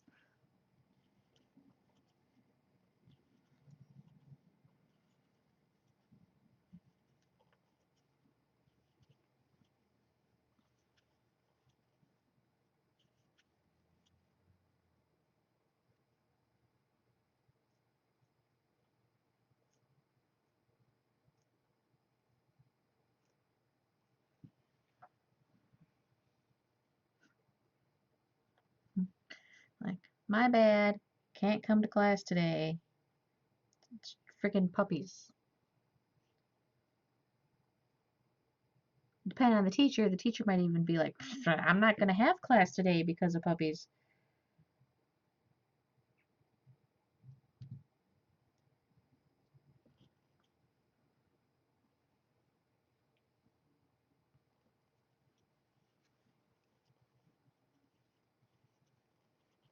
You have to skip class because puppies. Exactly. Sorry, can't come to class. Puppies. That's just what your email says. Puppies. So I guess it helps a little bit.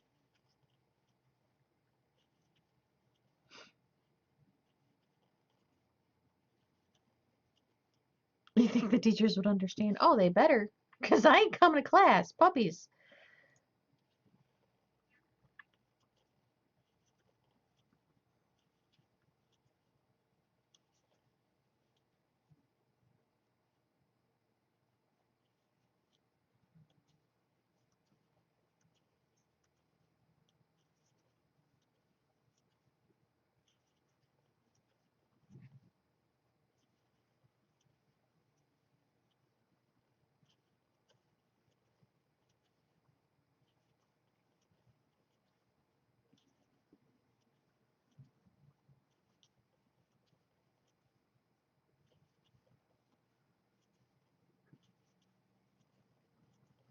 I would also skip class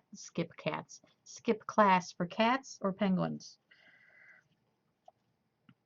I remember one time I went to the zoo, and while I was there, they were having a raffle for a day to feed the penguins, and you could buy tickets or whatever.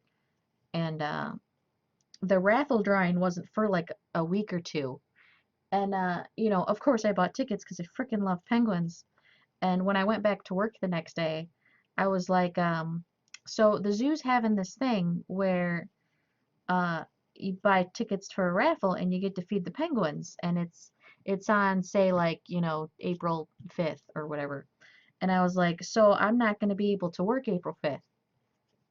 Because this would be a good idea. It's in the 90s. Oh yeah, probably not. I mean, they got whatchamacallits, the Penguin Conservatorium or whatever, Penguinarium. I don't know what those are called. Uh, and so she's looking at the schedule and stuff, and she's like, "What day is it?" And I told her, and she goes, "And you're gonna get to feed penguins?" I was like, "No, I bought raffle tickets to get to feed the penguins." She's like, "Oh, so you don't even know if you're gonna win yet?" I'm like, "I'm gonna win." She's like, "There's ton." I'm like, "No, no, no, I'm gonna feed the penguins, so I need the day off." She's like, "Well, tell me if you win, and then I'll get you the day off." I'm like, "Look, if I win and I don't get the day off, I'm calling in. So I'm telling you now, I'm not going to be here because I'm feeding penguins." I didn't end up winning, but she was trying to talk me out of my penguins, man. I was like, "No, I'm going to get to feed the penguins." I was I was trying to practice that secret thing, believe and it'll happen. Apparently someone was doing it better than me.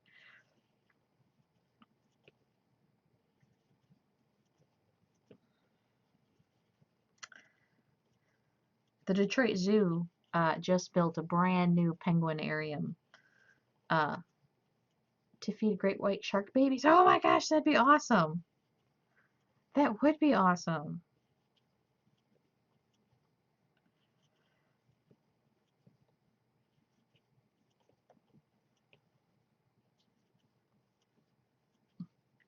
That would have been funny though. Like, oh, I can't come into work today. Oh no, what's going on? I've got the penguin fever. The what?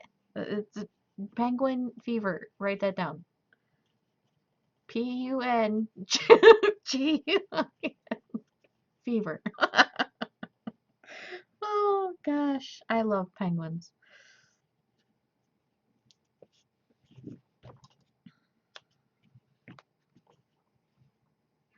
One of them bit your grandma. Oh my god. But that, so that made it more awesome. Do you not like your grandma very much? I mean, I guess it was a baby great white shark, so it didn't like take her arm off, I'm guessing.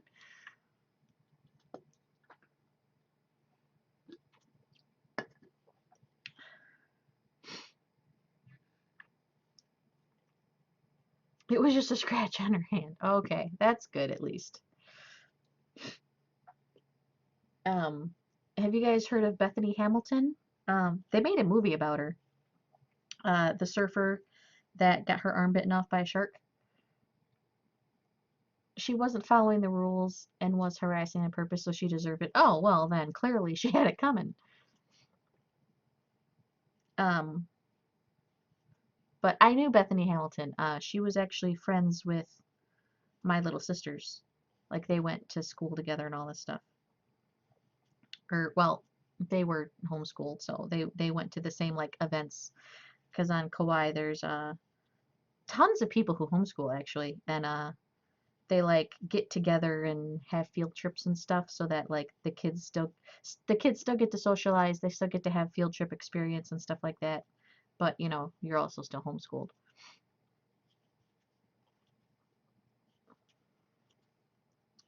Um, I was friends with her older sister, so I didn't, hang out with her as much, but I did know her. We went to the same church and stuff. But yeah, she got her whole arm basically bitten off. Uh, and it was so funny when they made the movie. 'Cause I'm looking for like anybody, even an extra that is any of the people. Like, 'cause the movie's called Soul Surfer, by the way, if you ever want to see the movie. Uh,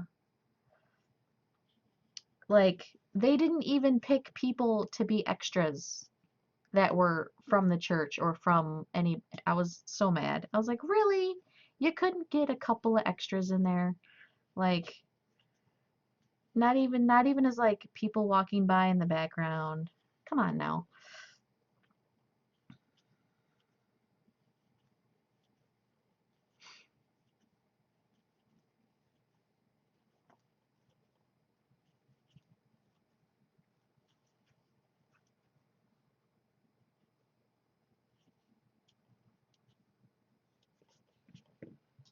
But yeah, like they had church and they had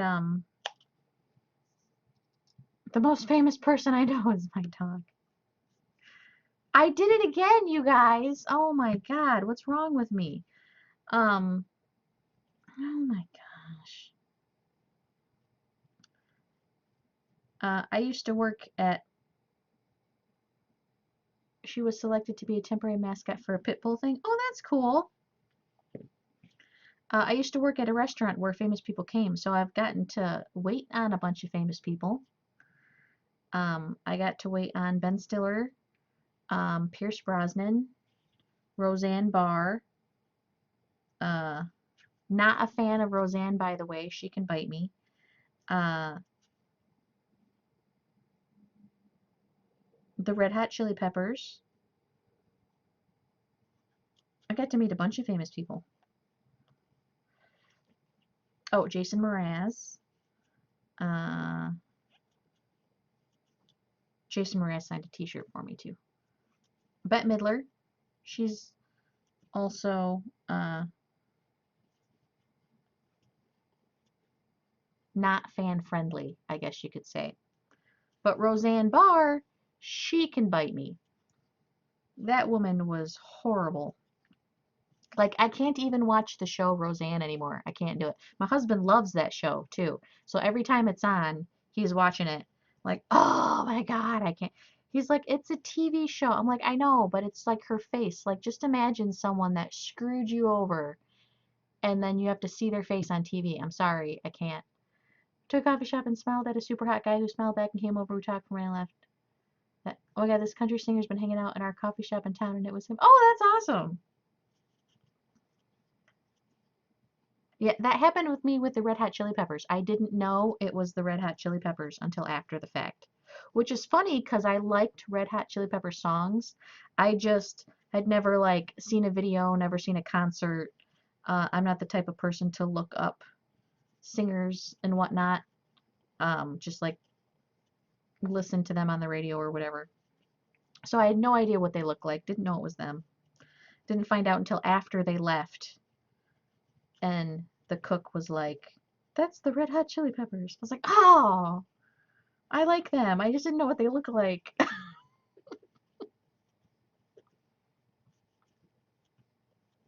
But Pierce Brosnan and Ben Stiller are very nice in real life.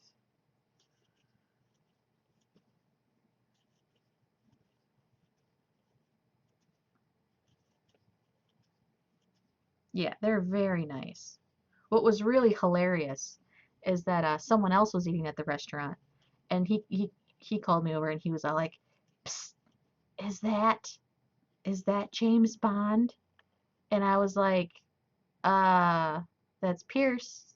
Yeah.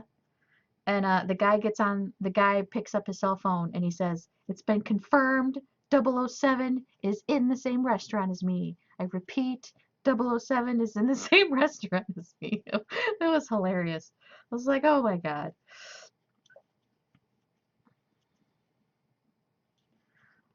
In one of my classes, a guy asked me about a concert shirt I was wearing and asked if I liked the opening band. Told him I did, and it turns out he was in the guitars for that band. Oh, that's cool. Yeah, what was funny is that Pierce lived upstream of the restaurant, because the restaurant was built on a little river. And so he would kayak down from his house to the restaurant all the time. Don't blame me for not recognizing them if they were actually wearing clothes. But he wouldn't bring his wallet with him when he would kayak down. So sometimes you wouldn't, and the owner, knew him obviously, so he'd let him pay later. So he'd come back in and he'd tip really well. But if he didn't remember who you were, or a different waitress happened to be working when he came back in and was like, oh yeah, that was totally me, she'd steal your tip. I was like, oh, you fucking bitch. I was such a nice waitress. Like, don't steal my tips. I will fight you.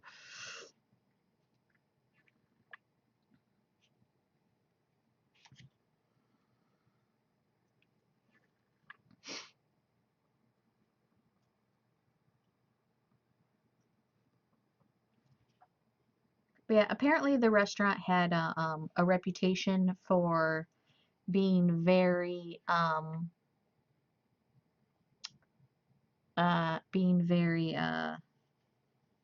guess, discreet about celebrities.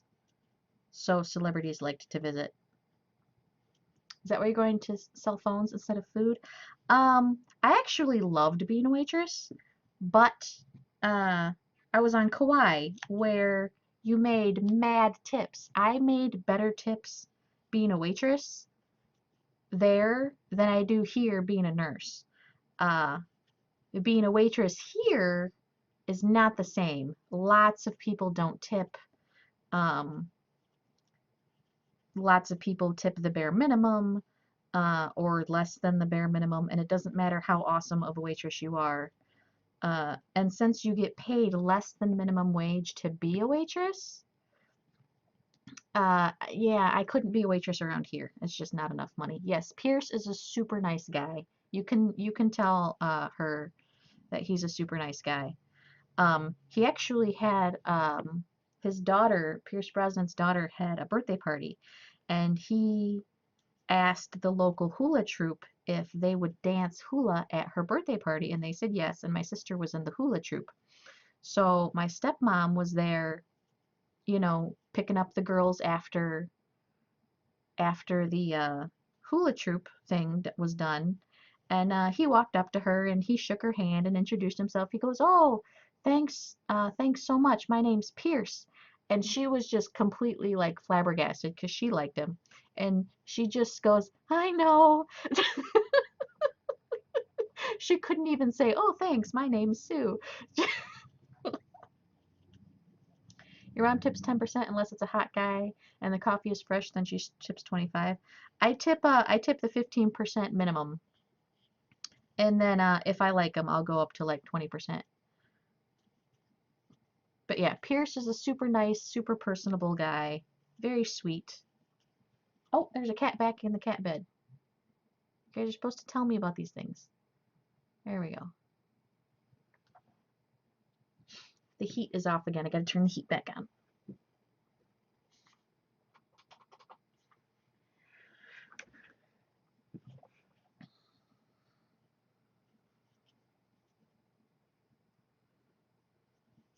But yeah, Pierce is nice. Ben Stiller's nice. The only ones that weren't nice were Roseanne Barr, and Bette Midler wasn't not nice.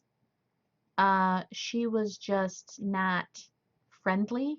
Like, she wasn't being super bitch about it. She was like a borderline snobby, which I was so tempted. I didn't do it, and to this day I wish I would have. Cause you know, Bette Midler is, you know, a generation before me celebrity. And at the time, you know, I was like 20. Was I 21? I think I was 20. I don't think I was 21 yet. Uh, and she goes, "Oh, I hope nobody asks me for my autograph." And I almost said, "Oh, are you famous?" I didn't. I wish I would have to this day, just for the story, but I didn't. If they're great, then they get more. My grandma doesn't tip because they should get a real job. Oh, that's horrible. I believe waitresses should get paid more. I believe they should get minimum wage at the bare minimum. I should have asked. I should have. God, to this day, I wish I would have. I didn't. I wanted to so bad, though. And I only knew who she was because my mom liked her. And that was another option. I could have been like, "Oh, yeah, my mom really likes you."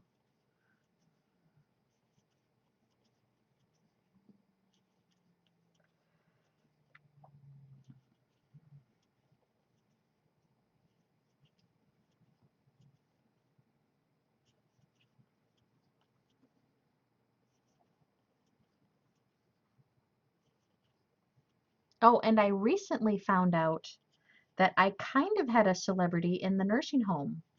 One of the ladies I took care of was an African American woman who worked for NASA doing the math. And so she's one of the ladies that they based that movie Hidden Figures off of. I never knew she worked at NASA. I only found out after the movie came out. Uh, Her daughter mentioned it and was like, "Yeah, she used to work at NASA." And I was like, "Really?" So she was kind of a pseudo celebrity.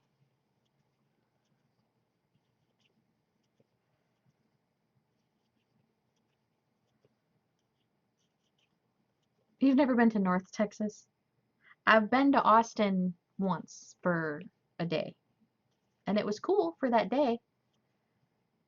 You moved to a colder place? Yeah, it's like borderline cold. Like, it's like winter is starting to go away, so it feels warm in comparison to what it has been. But like when you open the windows, the wind is still freaking cold. So it's cold in the house because I have the windows open because the windows have been shut for like, you know, 6 months. So I'm ready to have the windows open.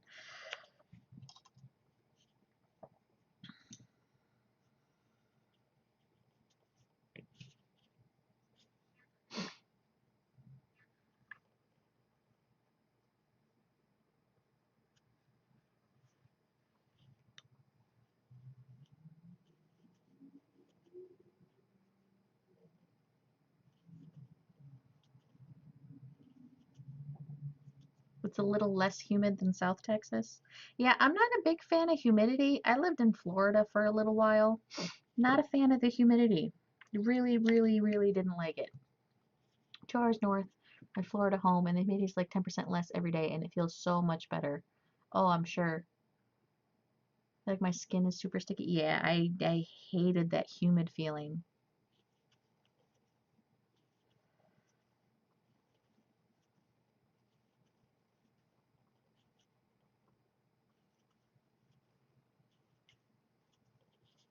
It does get hot and humid here in the summer. It does. Um, which sucks. But, you know, it's not like all year long, so I guess that's not that bad. But yeah, it gets up to like 102, which sounds crazy considering it's Michigan. Like nobody thinks Michigan 102 in the summer. But yeah, we got all the lakes. So the humidity, I kid you not, has been 100%. And I'm like, isn't that just rain at this point? I don't know what 100% humidity means, but I'm pretty sure that's just water. And it wasn't raining. Like, and when it gets that humid, you're like, oh dear God, please just rain. Please, for the love of God, please just rain. Because, oh, it feels like you're walking through like material. It doesn't even feel like you're walking through air. It feels like you're wading through like something heavy.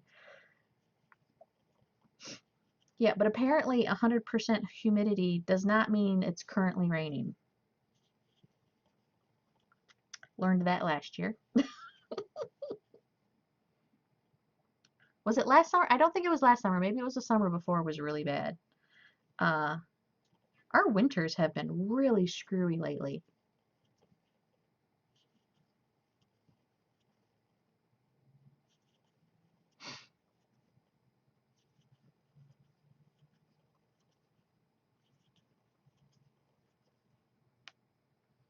And 100% was rain? Not according to the Weather Channel. I mean, it could be that our Weather Channel guy's an idiot. That's entirely possible. But it no joke said 100% humidity. I'm like, I'm pretty sure that's just water.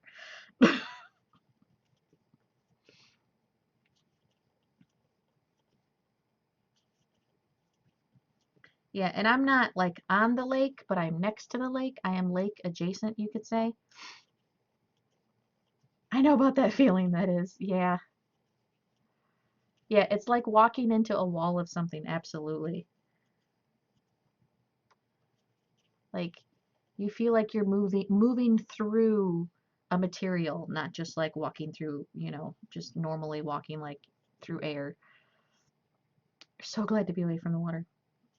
I do like it uh when it's not super dry though, because my sisters live in Indiana and we went to go visit them, and like as soon as we left all the lakes and we're in Indiana, we could feel the dryness in the air. And when it's that dry and you're used to it being humid all the time, it's actually kind of sucky. You're like, oh, it's like harder to breathe right now.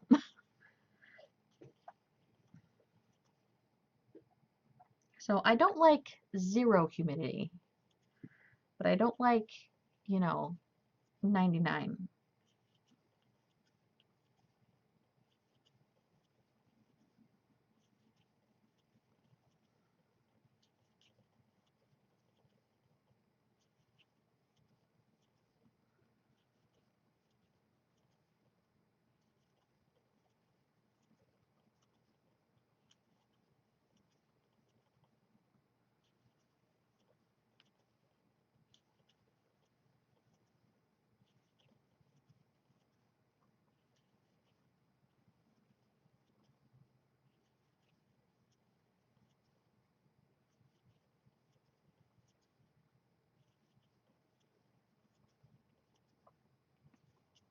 I can't believe minimum wage right now in Michigan is 8.90.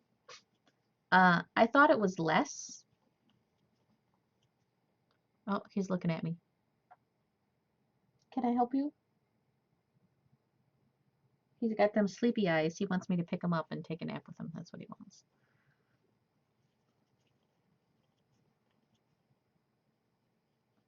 What was I going? I forgot what I was talking about again. Oh, Lordy.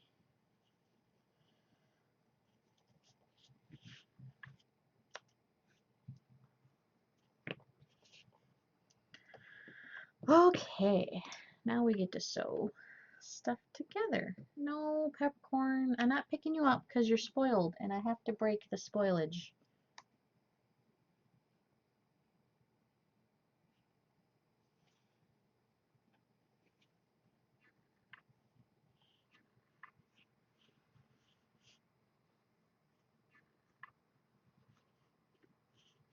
Oh, minimum wage is $8.90. And I actually thought it was less because some of the Cenas only make like 10 something.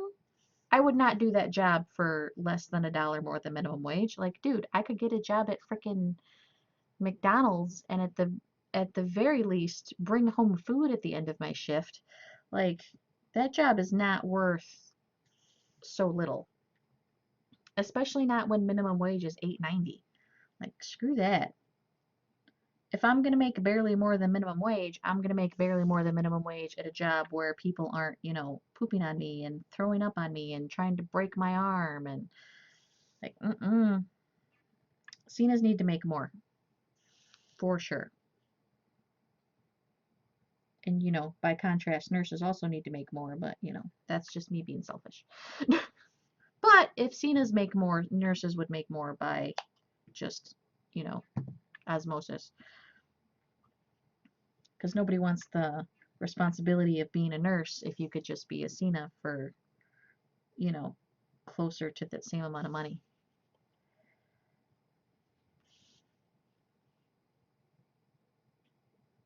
Make a minimum of 11.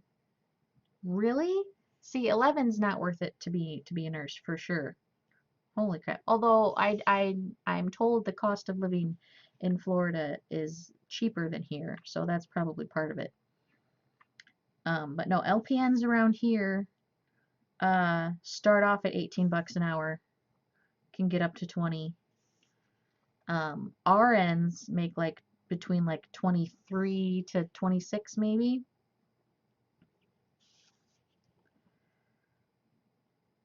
But our cost of living is higher, so that's probably part of the equation.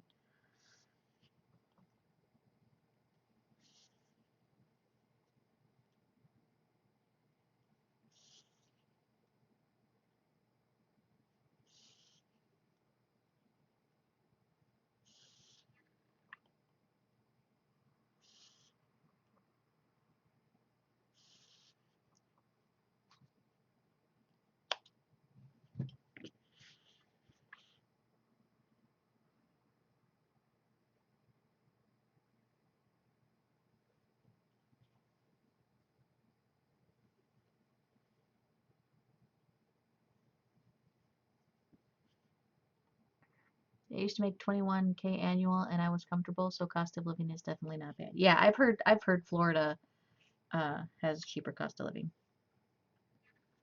It's one of the reasons people from here go to retire down there. It's because cost of living is cheaper, so your retirement stretches farther than if you had, stayed up here.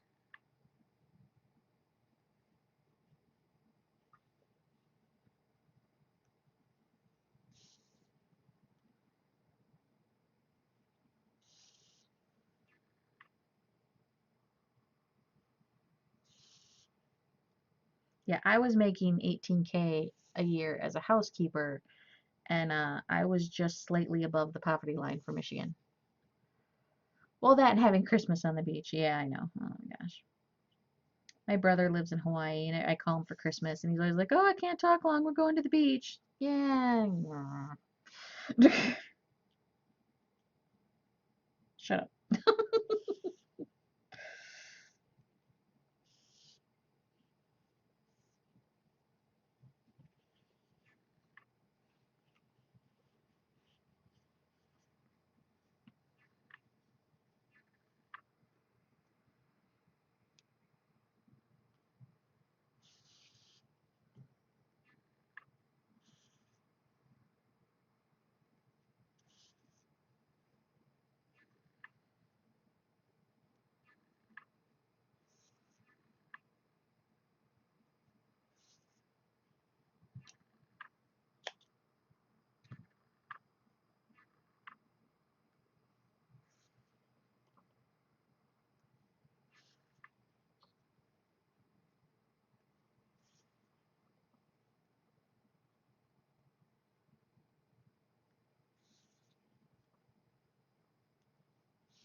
I'm gonna be able anymore because a lot of my friends are in Afghanistan and they're like, you do realize it's a lot hotter and we don't get to spend all day in the AC, right? And then I feel bad. Oh yeah.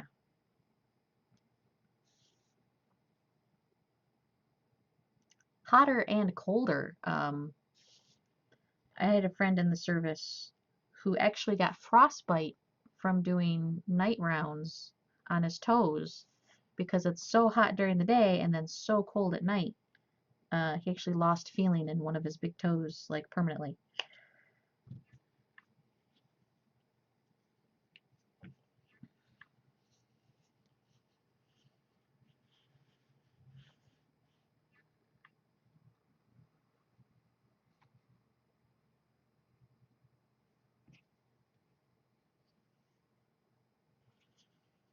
He's in Syria right now, though. I worry about him all the time.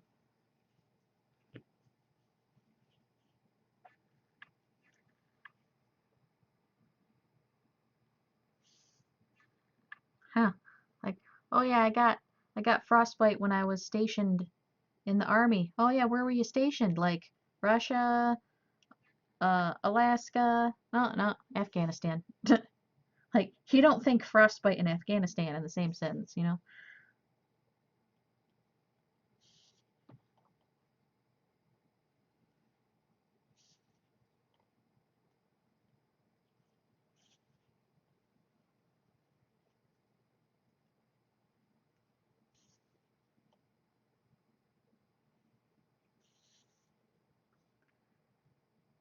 Coming from an airport 3 hours away asking for a ride. Yeah, he hasn't contacted me in a while. I mean, I know I'm not high up on the list of priority of people to call. He did in the middle of a war zone track down a phone truck so he could call his mom on her birthday to tell her happy birthday. So as of a couple weeks ago, I know he was still alive. I know it's not always possible, for them to get to Wi-Fi,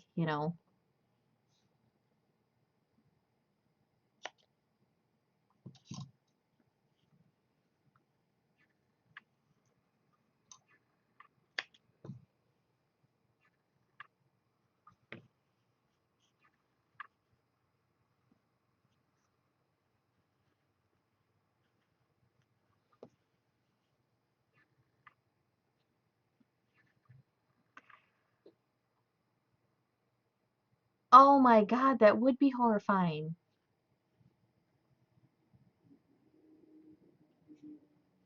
Oh my God. I can imagine.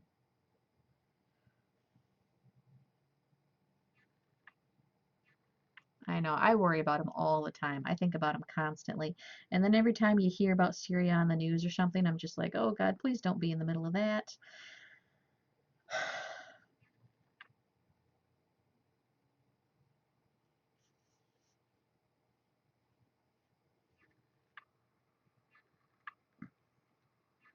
Like, just come home in one piece, please. Preferably an alive piece. I guess I should specify, huh?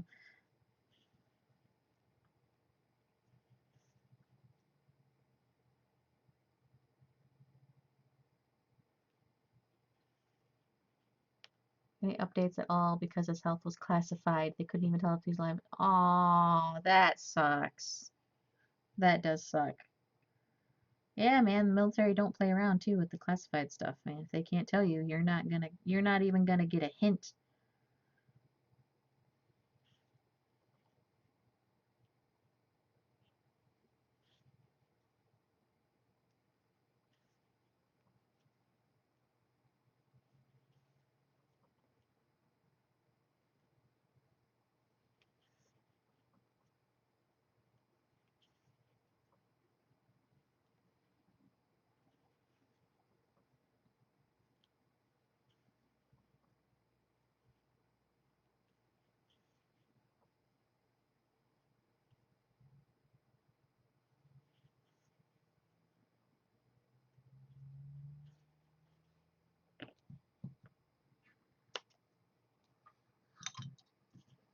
On the other hand, my friend brought home videos on his cell phone to show me that were 100% illegal for me to see. Oh my gosh. I'm sure.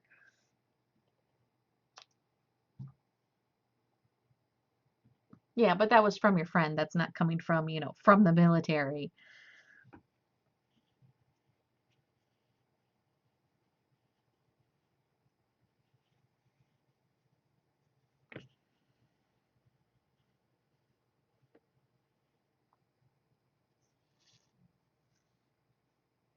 Oh, we lost. Oh, the kitty moved over here now.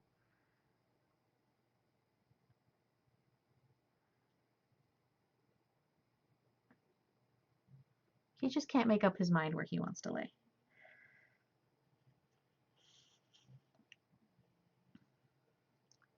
I was surprised how many people in the military shot video. Because my friend shot video.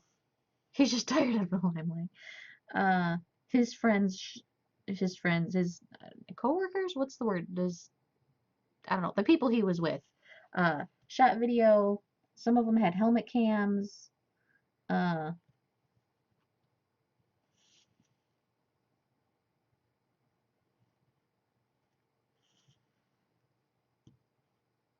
like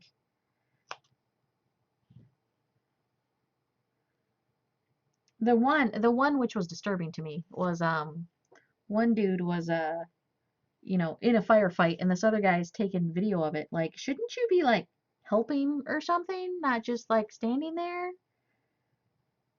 Like, a helmet cam is one thing because you're not like giving up your hands to hold a camera, but like this dude was totally not participating in the fight so that he could shoot video. That one bothered me a little bit. My friend wasn't the one doing it, but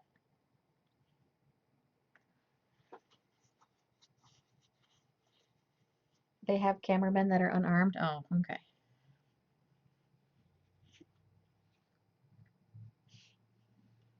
I don't know, still seems weird to me. Yeah, my friend has a kitten. Well, had a kitten. I don't I kind of doubt he still has the kitten because when he first showed us the kitten, he wasn't in a war zone. Uh, now he is. So, I mean, maybe he still has the kitten through the war zone. You never know.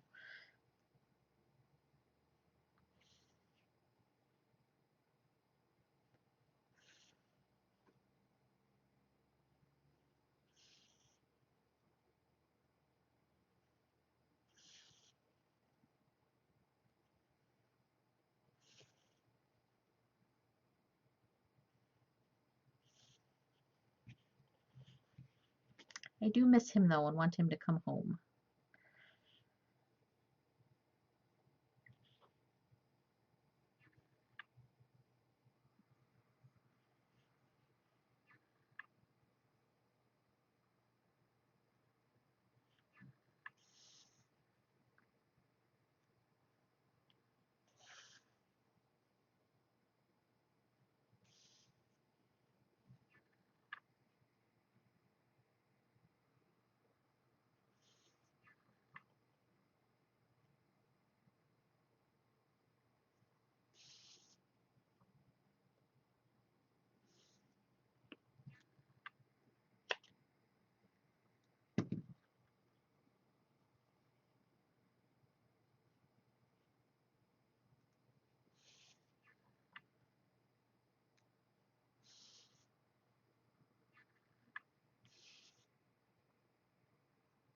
Been lucky Been lucky to lose one friend and the rest either come home safely or come home with injuries, but able to work another job. To only lose one friend. Yeah. I'm sorry for your one friend though. My friend's currently the only friend I have in the military at the moment.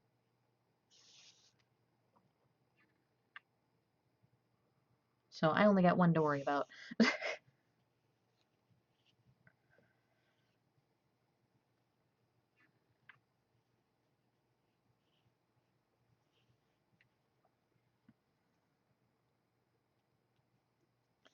His friend gets really depressed. He has bad PTSD and furniture classified, so he calls me sometimes to cry.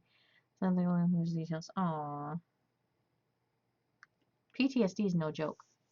99% of the time he's fine. Yeah. PTSD is no joke.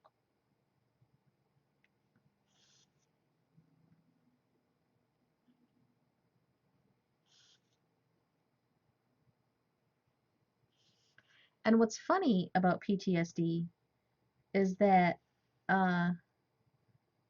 like a whole group of people could go through the exact same situation, and some of them will get it and some won't.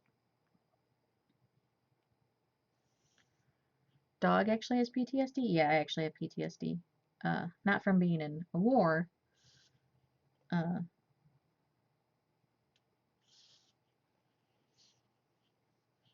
but yeah.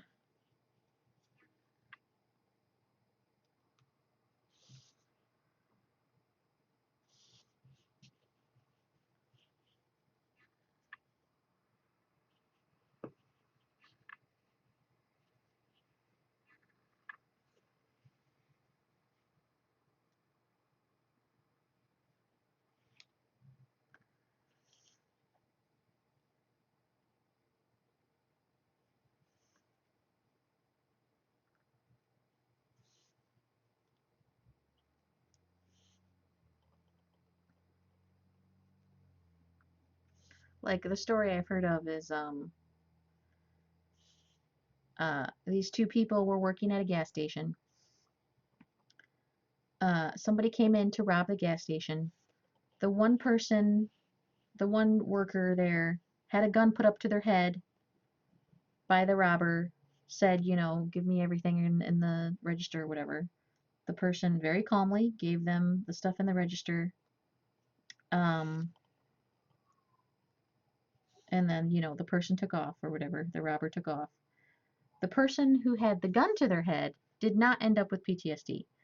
The other worker, who was not even behind the counter at the time, ended up totally losing it, couldn't work there anymore, had to have, you know, therapy and be on medication, and like you just you don't always know why some people get it and some people don't. Or July, with all the fireworks, she went outside to use the bathroom and didn't come back. We were just found her huddled up under the car shivering. She hasn't been okay since. We have no idea what happened. She had no apparent injuries or anything. But she can hear loud noise. But she can't hear loud noise without freezing up. Aww. I actually always wonder about vets with the 4th of July. Like, I had a friend who their friend um said that during 4th of July and stuff like that, he just took a bunch of pills and knocked himself out for the night because he couldn't handle it. But then my friend doesn't have any problem with that part. Uh, like had no problem with 4th of July and stuff.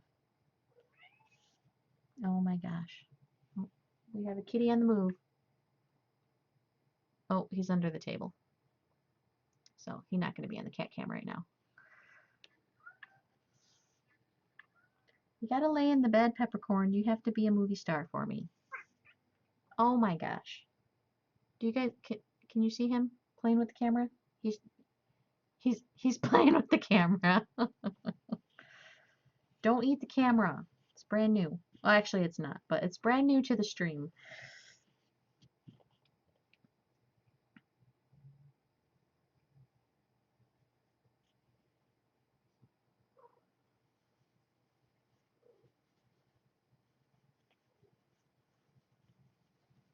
And listens to soft music. Oh, that's cool. It's nice that people respect that.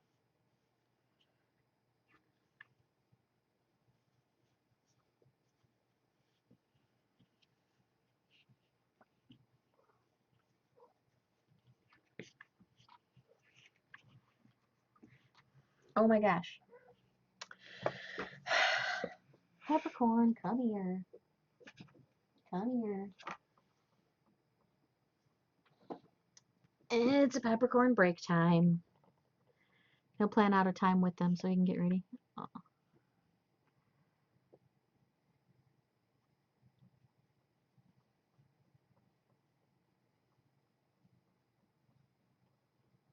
I gotta stop letting him up here, you guys. I have to, because he's getting spoiled, and, you know, pretty soon I'm not gonna be able to do anything without him jumping up here and being all cuddly and adorable, and I'll never get anything done. Yeah, Peppercorn, I'm never gonna get anything done if if you keep doing this and being adorable.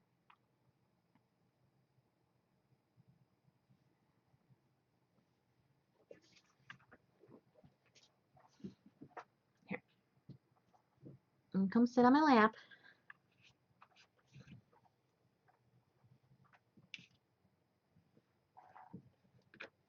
Come on, let's sit on the lap.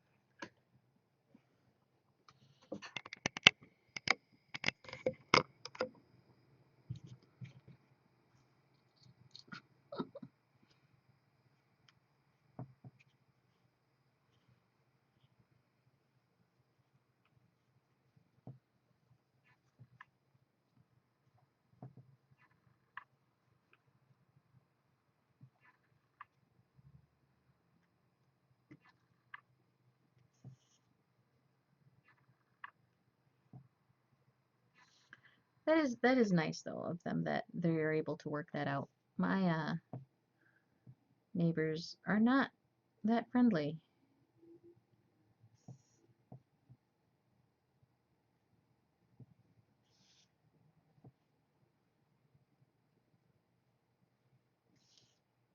He's headbutting my arm so that I'll stop what I'm doing to pet him. Must resist. Can't give in to the cuteness. Oh my god. You guys, he's sticking his little head into my arm and it's so adorable. I can't stop myself.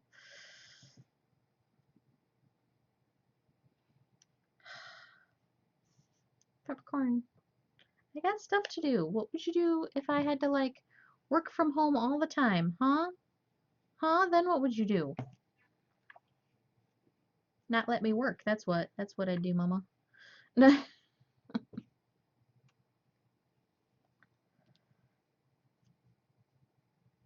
Oh my god, and he looked straight up at my face. Like, pet me now. Oh my god. I've created a monster.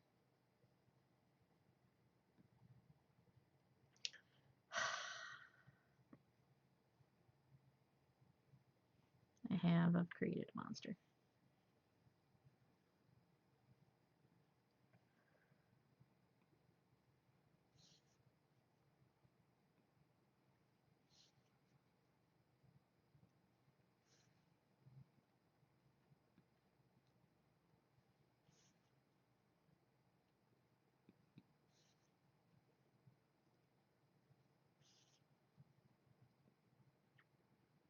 Who and my dog in our study group that means Henry. Some black guy who plays my dog constantly, so my dog would ignore everyone else but bark at T to try to get his attention. It's really funny, so he'd laugh and tease whenever. But I think he's supposed to bark at black people. Oh, yeah, that's not good.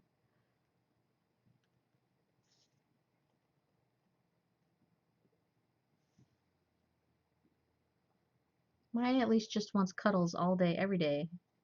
It's just not possible. It is not possible to give this cat enough cuddles.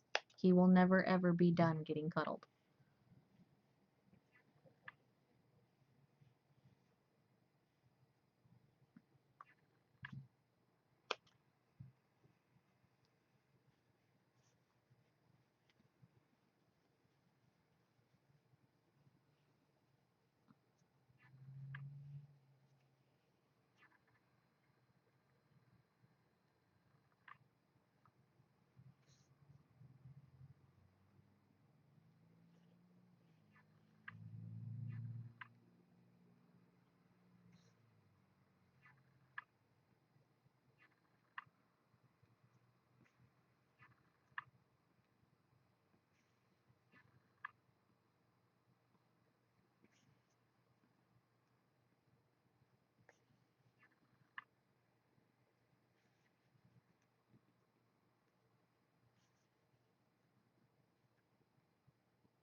But yeah, it's really embarrassing. Oh, yeah, you're gonna have to figure out a way to break that somehow. I don't know how, but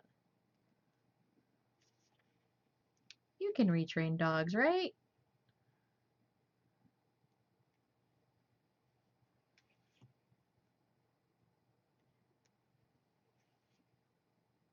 Old dogs learn new tricks. That's the phrase, isn't it?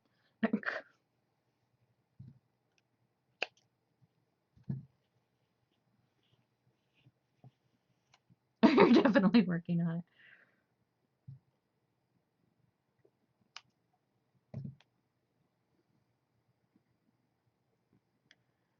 But he doesn't respond at all to punishment. Aw. Only praise. So you have to praise him for barking at everybody? Or praise him for not barking?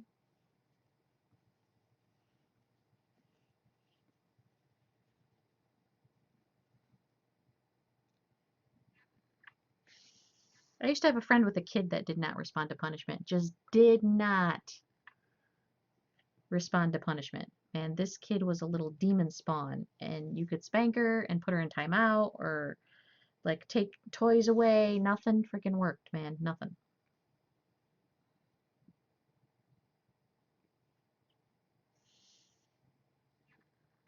Which is usually because he didn't notice somebody. But I'm trying. Hey, man. Whatever works. You know what, Peppercorn? I got a cat cam and a heating blanket just for you. It's just for you. You're spoiled rotten. And I did all this for you, and you're not even using any of it.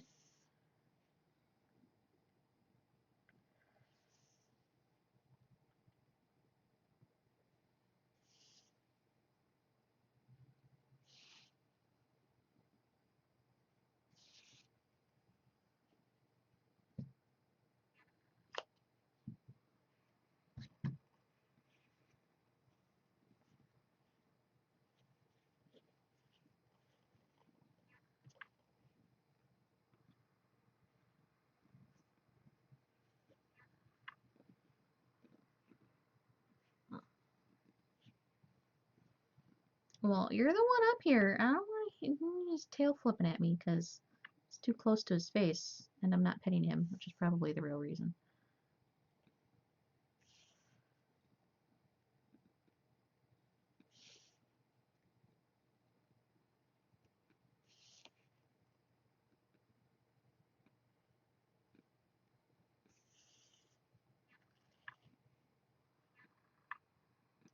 Choose to sleep on the floor beside your bed. Oh, animals, man. I tell you.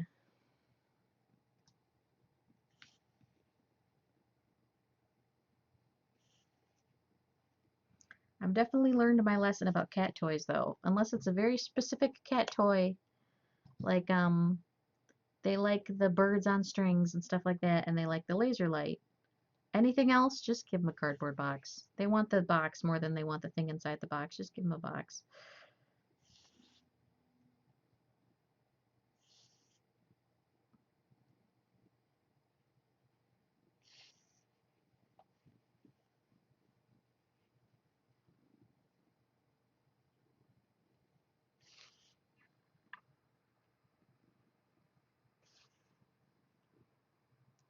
He's ramming his little face into my arm so that I will pet him.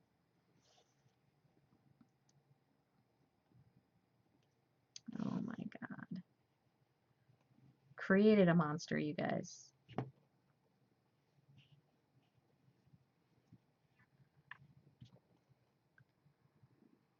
Remember to leave your crochet stuff alone. Yeah, that's probably a good idea.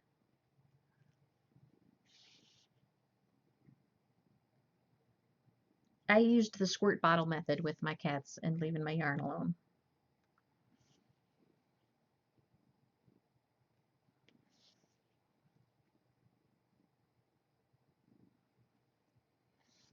Squirt bottle is surprisingly effective for cats. What the heck is that? There's a mosquito in my house? What the heck, man? So that's what I get for having the windows open. I have screens. Somebody must have a hole in a screen somewhere.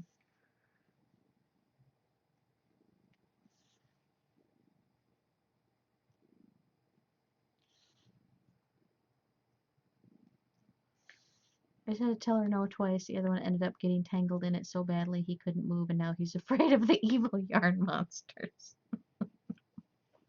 Those evil yarn monsters will get you, man, every single time.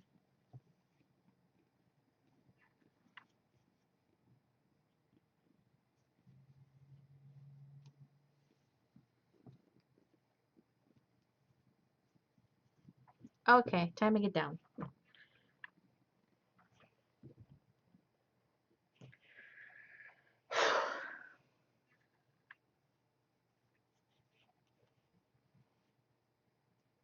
I'm not even technically crocheting right now. Right now I'm just sewing everything together. You'll get there, don't worry. I definitely got faster over years. It wasn't something that came naturally.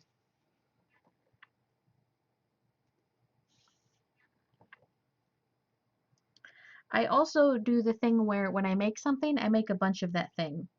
So you get kind of the muscle memory for making that thing. Like, this is like my 6th bag I've made. So, you know, you get in the habit of making a bunch of something, and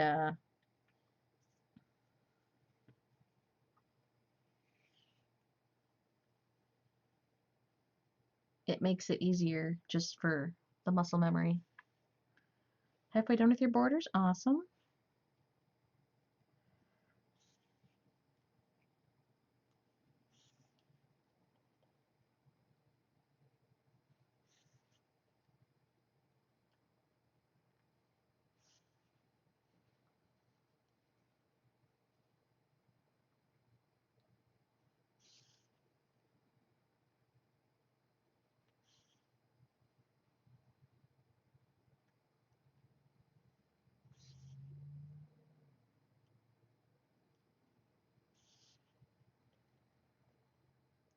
Which, if I'm making stuffed animals, which has multiple like pieces to assemble, what I'll normally do in that situation is like when I'm making the turtles, I'll make enough turtle shells to make like 5 turtles, and then I'll make enough feet to make 5 turtles, and then I'll make enough, you know, heads to make 5 turtles.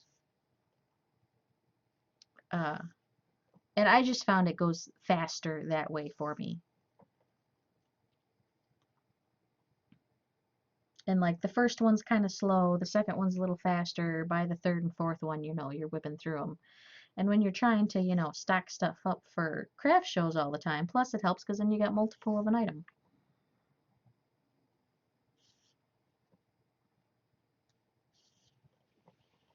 But never underestimate the power of muscle memory.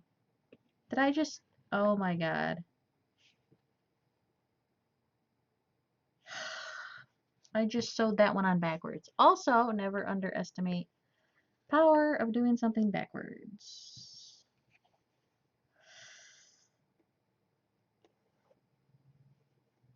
What sucks is that I just went down this twice, which means it's going to be more annoying than usual to undo it.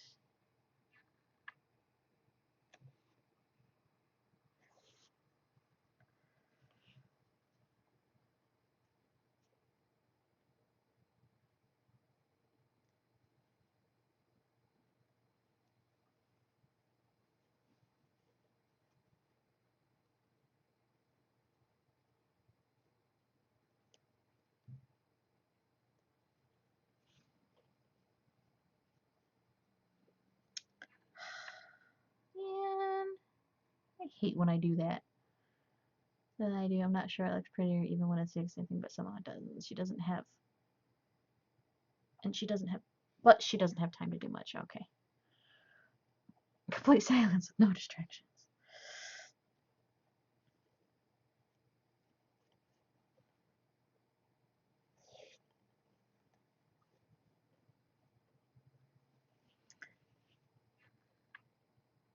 Well, there's also that thing where, you know, you think what you make doesn't look as good as other people's. I don't know, maybe the stitching is neater or something, and you can't quite put your finger on what the difference is, but there's a difference.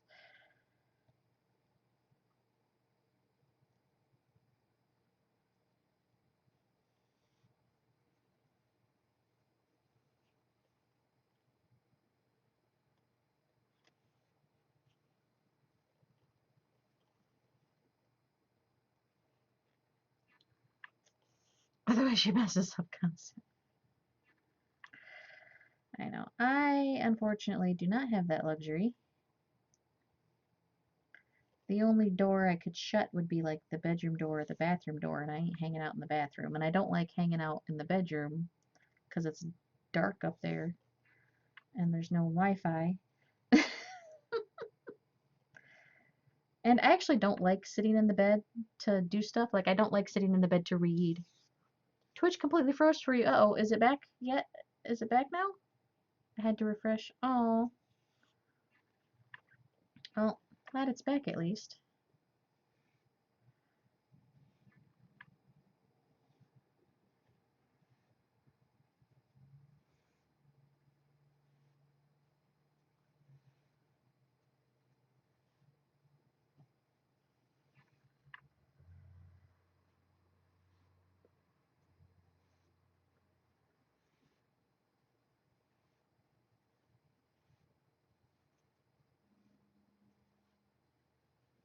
Oh, phone's ringing here. 1 minute.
Okay, I'm back.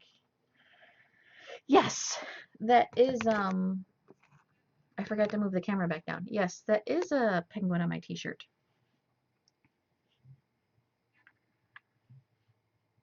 If you crochet without watching something, you fall asleep. Yeah, I like to have usually Twitch on in the background is the most common thing, or sometimes I'll watch a movie or listen to music or something. But yeah, I don't like it to just be in a quiet room crocheting. That was about the job interview that I just had. Apparently, I have to go to their home office for a secondary interview, so that's a good sign, I guess.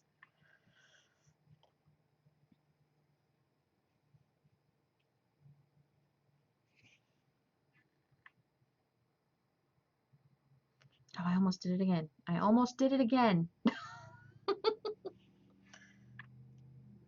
pay attention.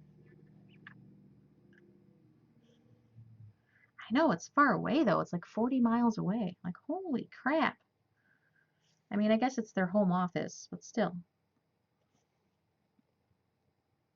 But she said it's only for the interview. I won't have to like keep driving out there. So that's good. Yes, so second interview on Monday. So that's good. She's going to email me the location and all that so I can Google Maps how to get there. She's like, do you know where it is? Like, no. And then she goes, it's by Sterling Heights. Like, yeah, that doesn't help me. I don't know where that is either.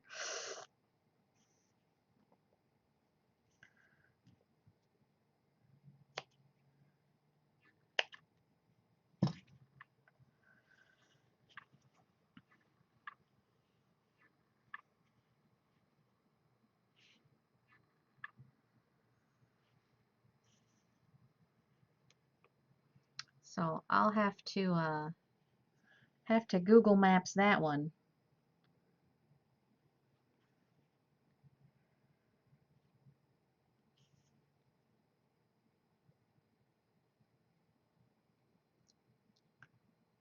That you've never actually met, but oh well.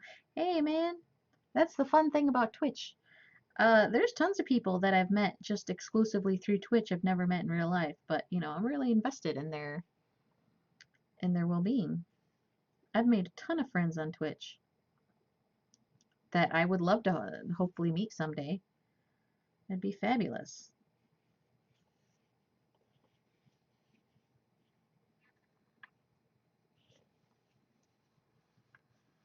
I get to turn you back inside out.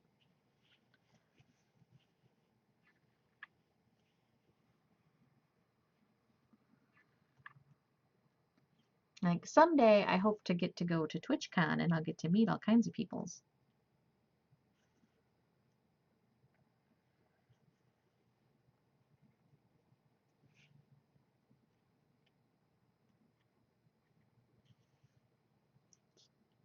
Communicate online with strangers.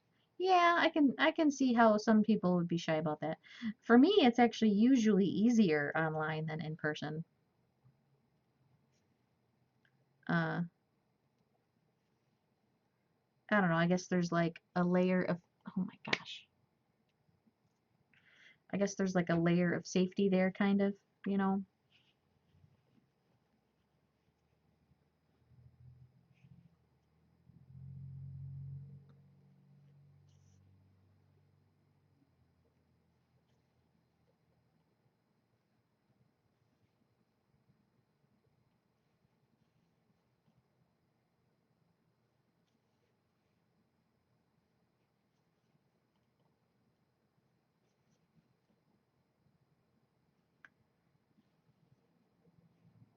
Makes me not know how they're reacting to me. Oh, yeah. Yeah, I could definitely see both sides, why some people are more comfortable and some people are less comfortable.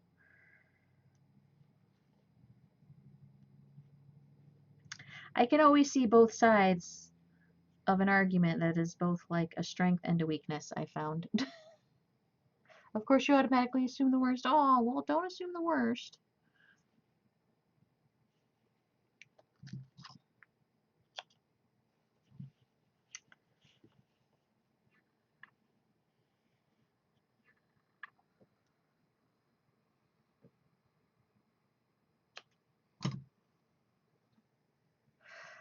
Um, One of the hard things about communicating online is the fact that, you know, you can't hear emotions in voice. So stuff like sarcasm is sometimes lost. The cool thing about on Twitch with a streamer is that you can hear the tone of voice. So you can hear, you know, joking or sarcasm or laughter and stuff. So you know if they're typing LOL because they're actually laughing or they're typing LOL as like, you know, just punctuation. Because anymore, I feel like LOL doesn't mean laughing out loud. People just use it as a punctuation thing anymore. Everyone thinks you're supporting the other side, and it makes it hard for me to stand my ground sometimes because like I can see your point of view, but sometimes even if you can see their point of view, you still need to stand your ground. I think more people need to be able to see the other side of you though.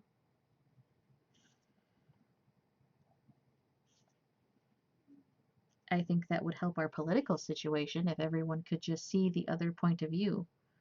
That's that's some of the problem is with people in general is they like their own point of view, or they have reasons for this, that, and the other thing. You can see the other side and disagree. Yes, exactly. And some people think, well, just because I disagree with you, that means we can't be friends. Like, no, absolutely not. We can disagree about something and still be friends. Like, a lot of people don't, like, we can have different religions and different political affiliations and different kinds of food that we like to go out and eat and still be friends. You don't have to agree on everything. That would be boring, first off. And if you're trying to look for that perfect friend, it's never going to happen. You're never going to find your perfect person that agrees with every single thing that you like. And if you do, you're probably not going to be able to stand each other.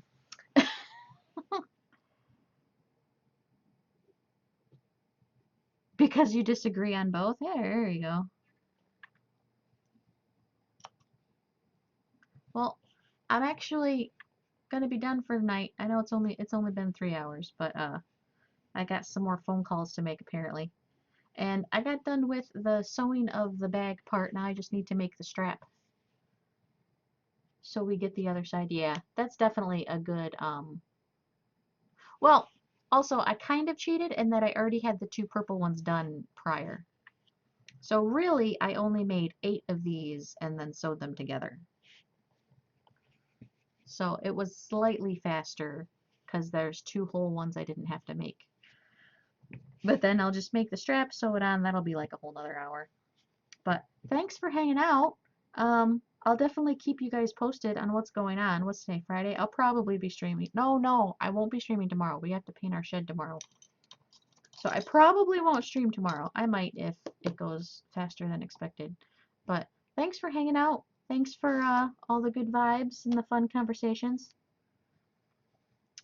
What I'll probably do is do like either blue or pink for the strap part, and then whichever one I use the opposite one to do a border all the way around the edging and then around the strap. Like, do I have one close? I don't have one I can get to easily. Probably to watch tomorrow anyway, because birthday stuff. Yeah, I probably won't be able to stream tomorrow because we're getting our shed. We have to paint our shed. We got a letter from the city. There's peeling paint on our shed. Like, have you seen some of the dumps around here? And you're gonna write me a letter about my shed? Whatever, fine. So we're painting our shed tomorrow. But thank you for hanging out. Had fun. And happy birthday. Hope you have a beautiful birthday. And hope everything goes good. We also finished this, which wasn't much left to finish. Just had to glue the eyes on and make the little birdie. But have a good one. I'll see you later.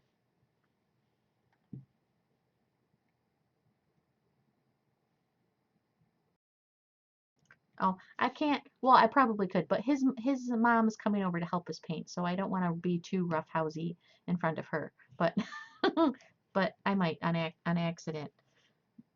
I'll let you know.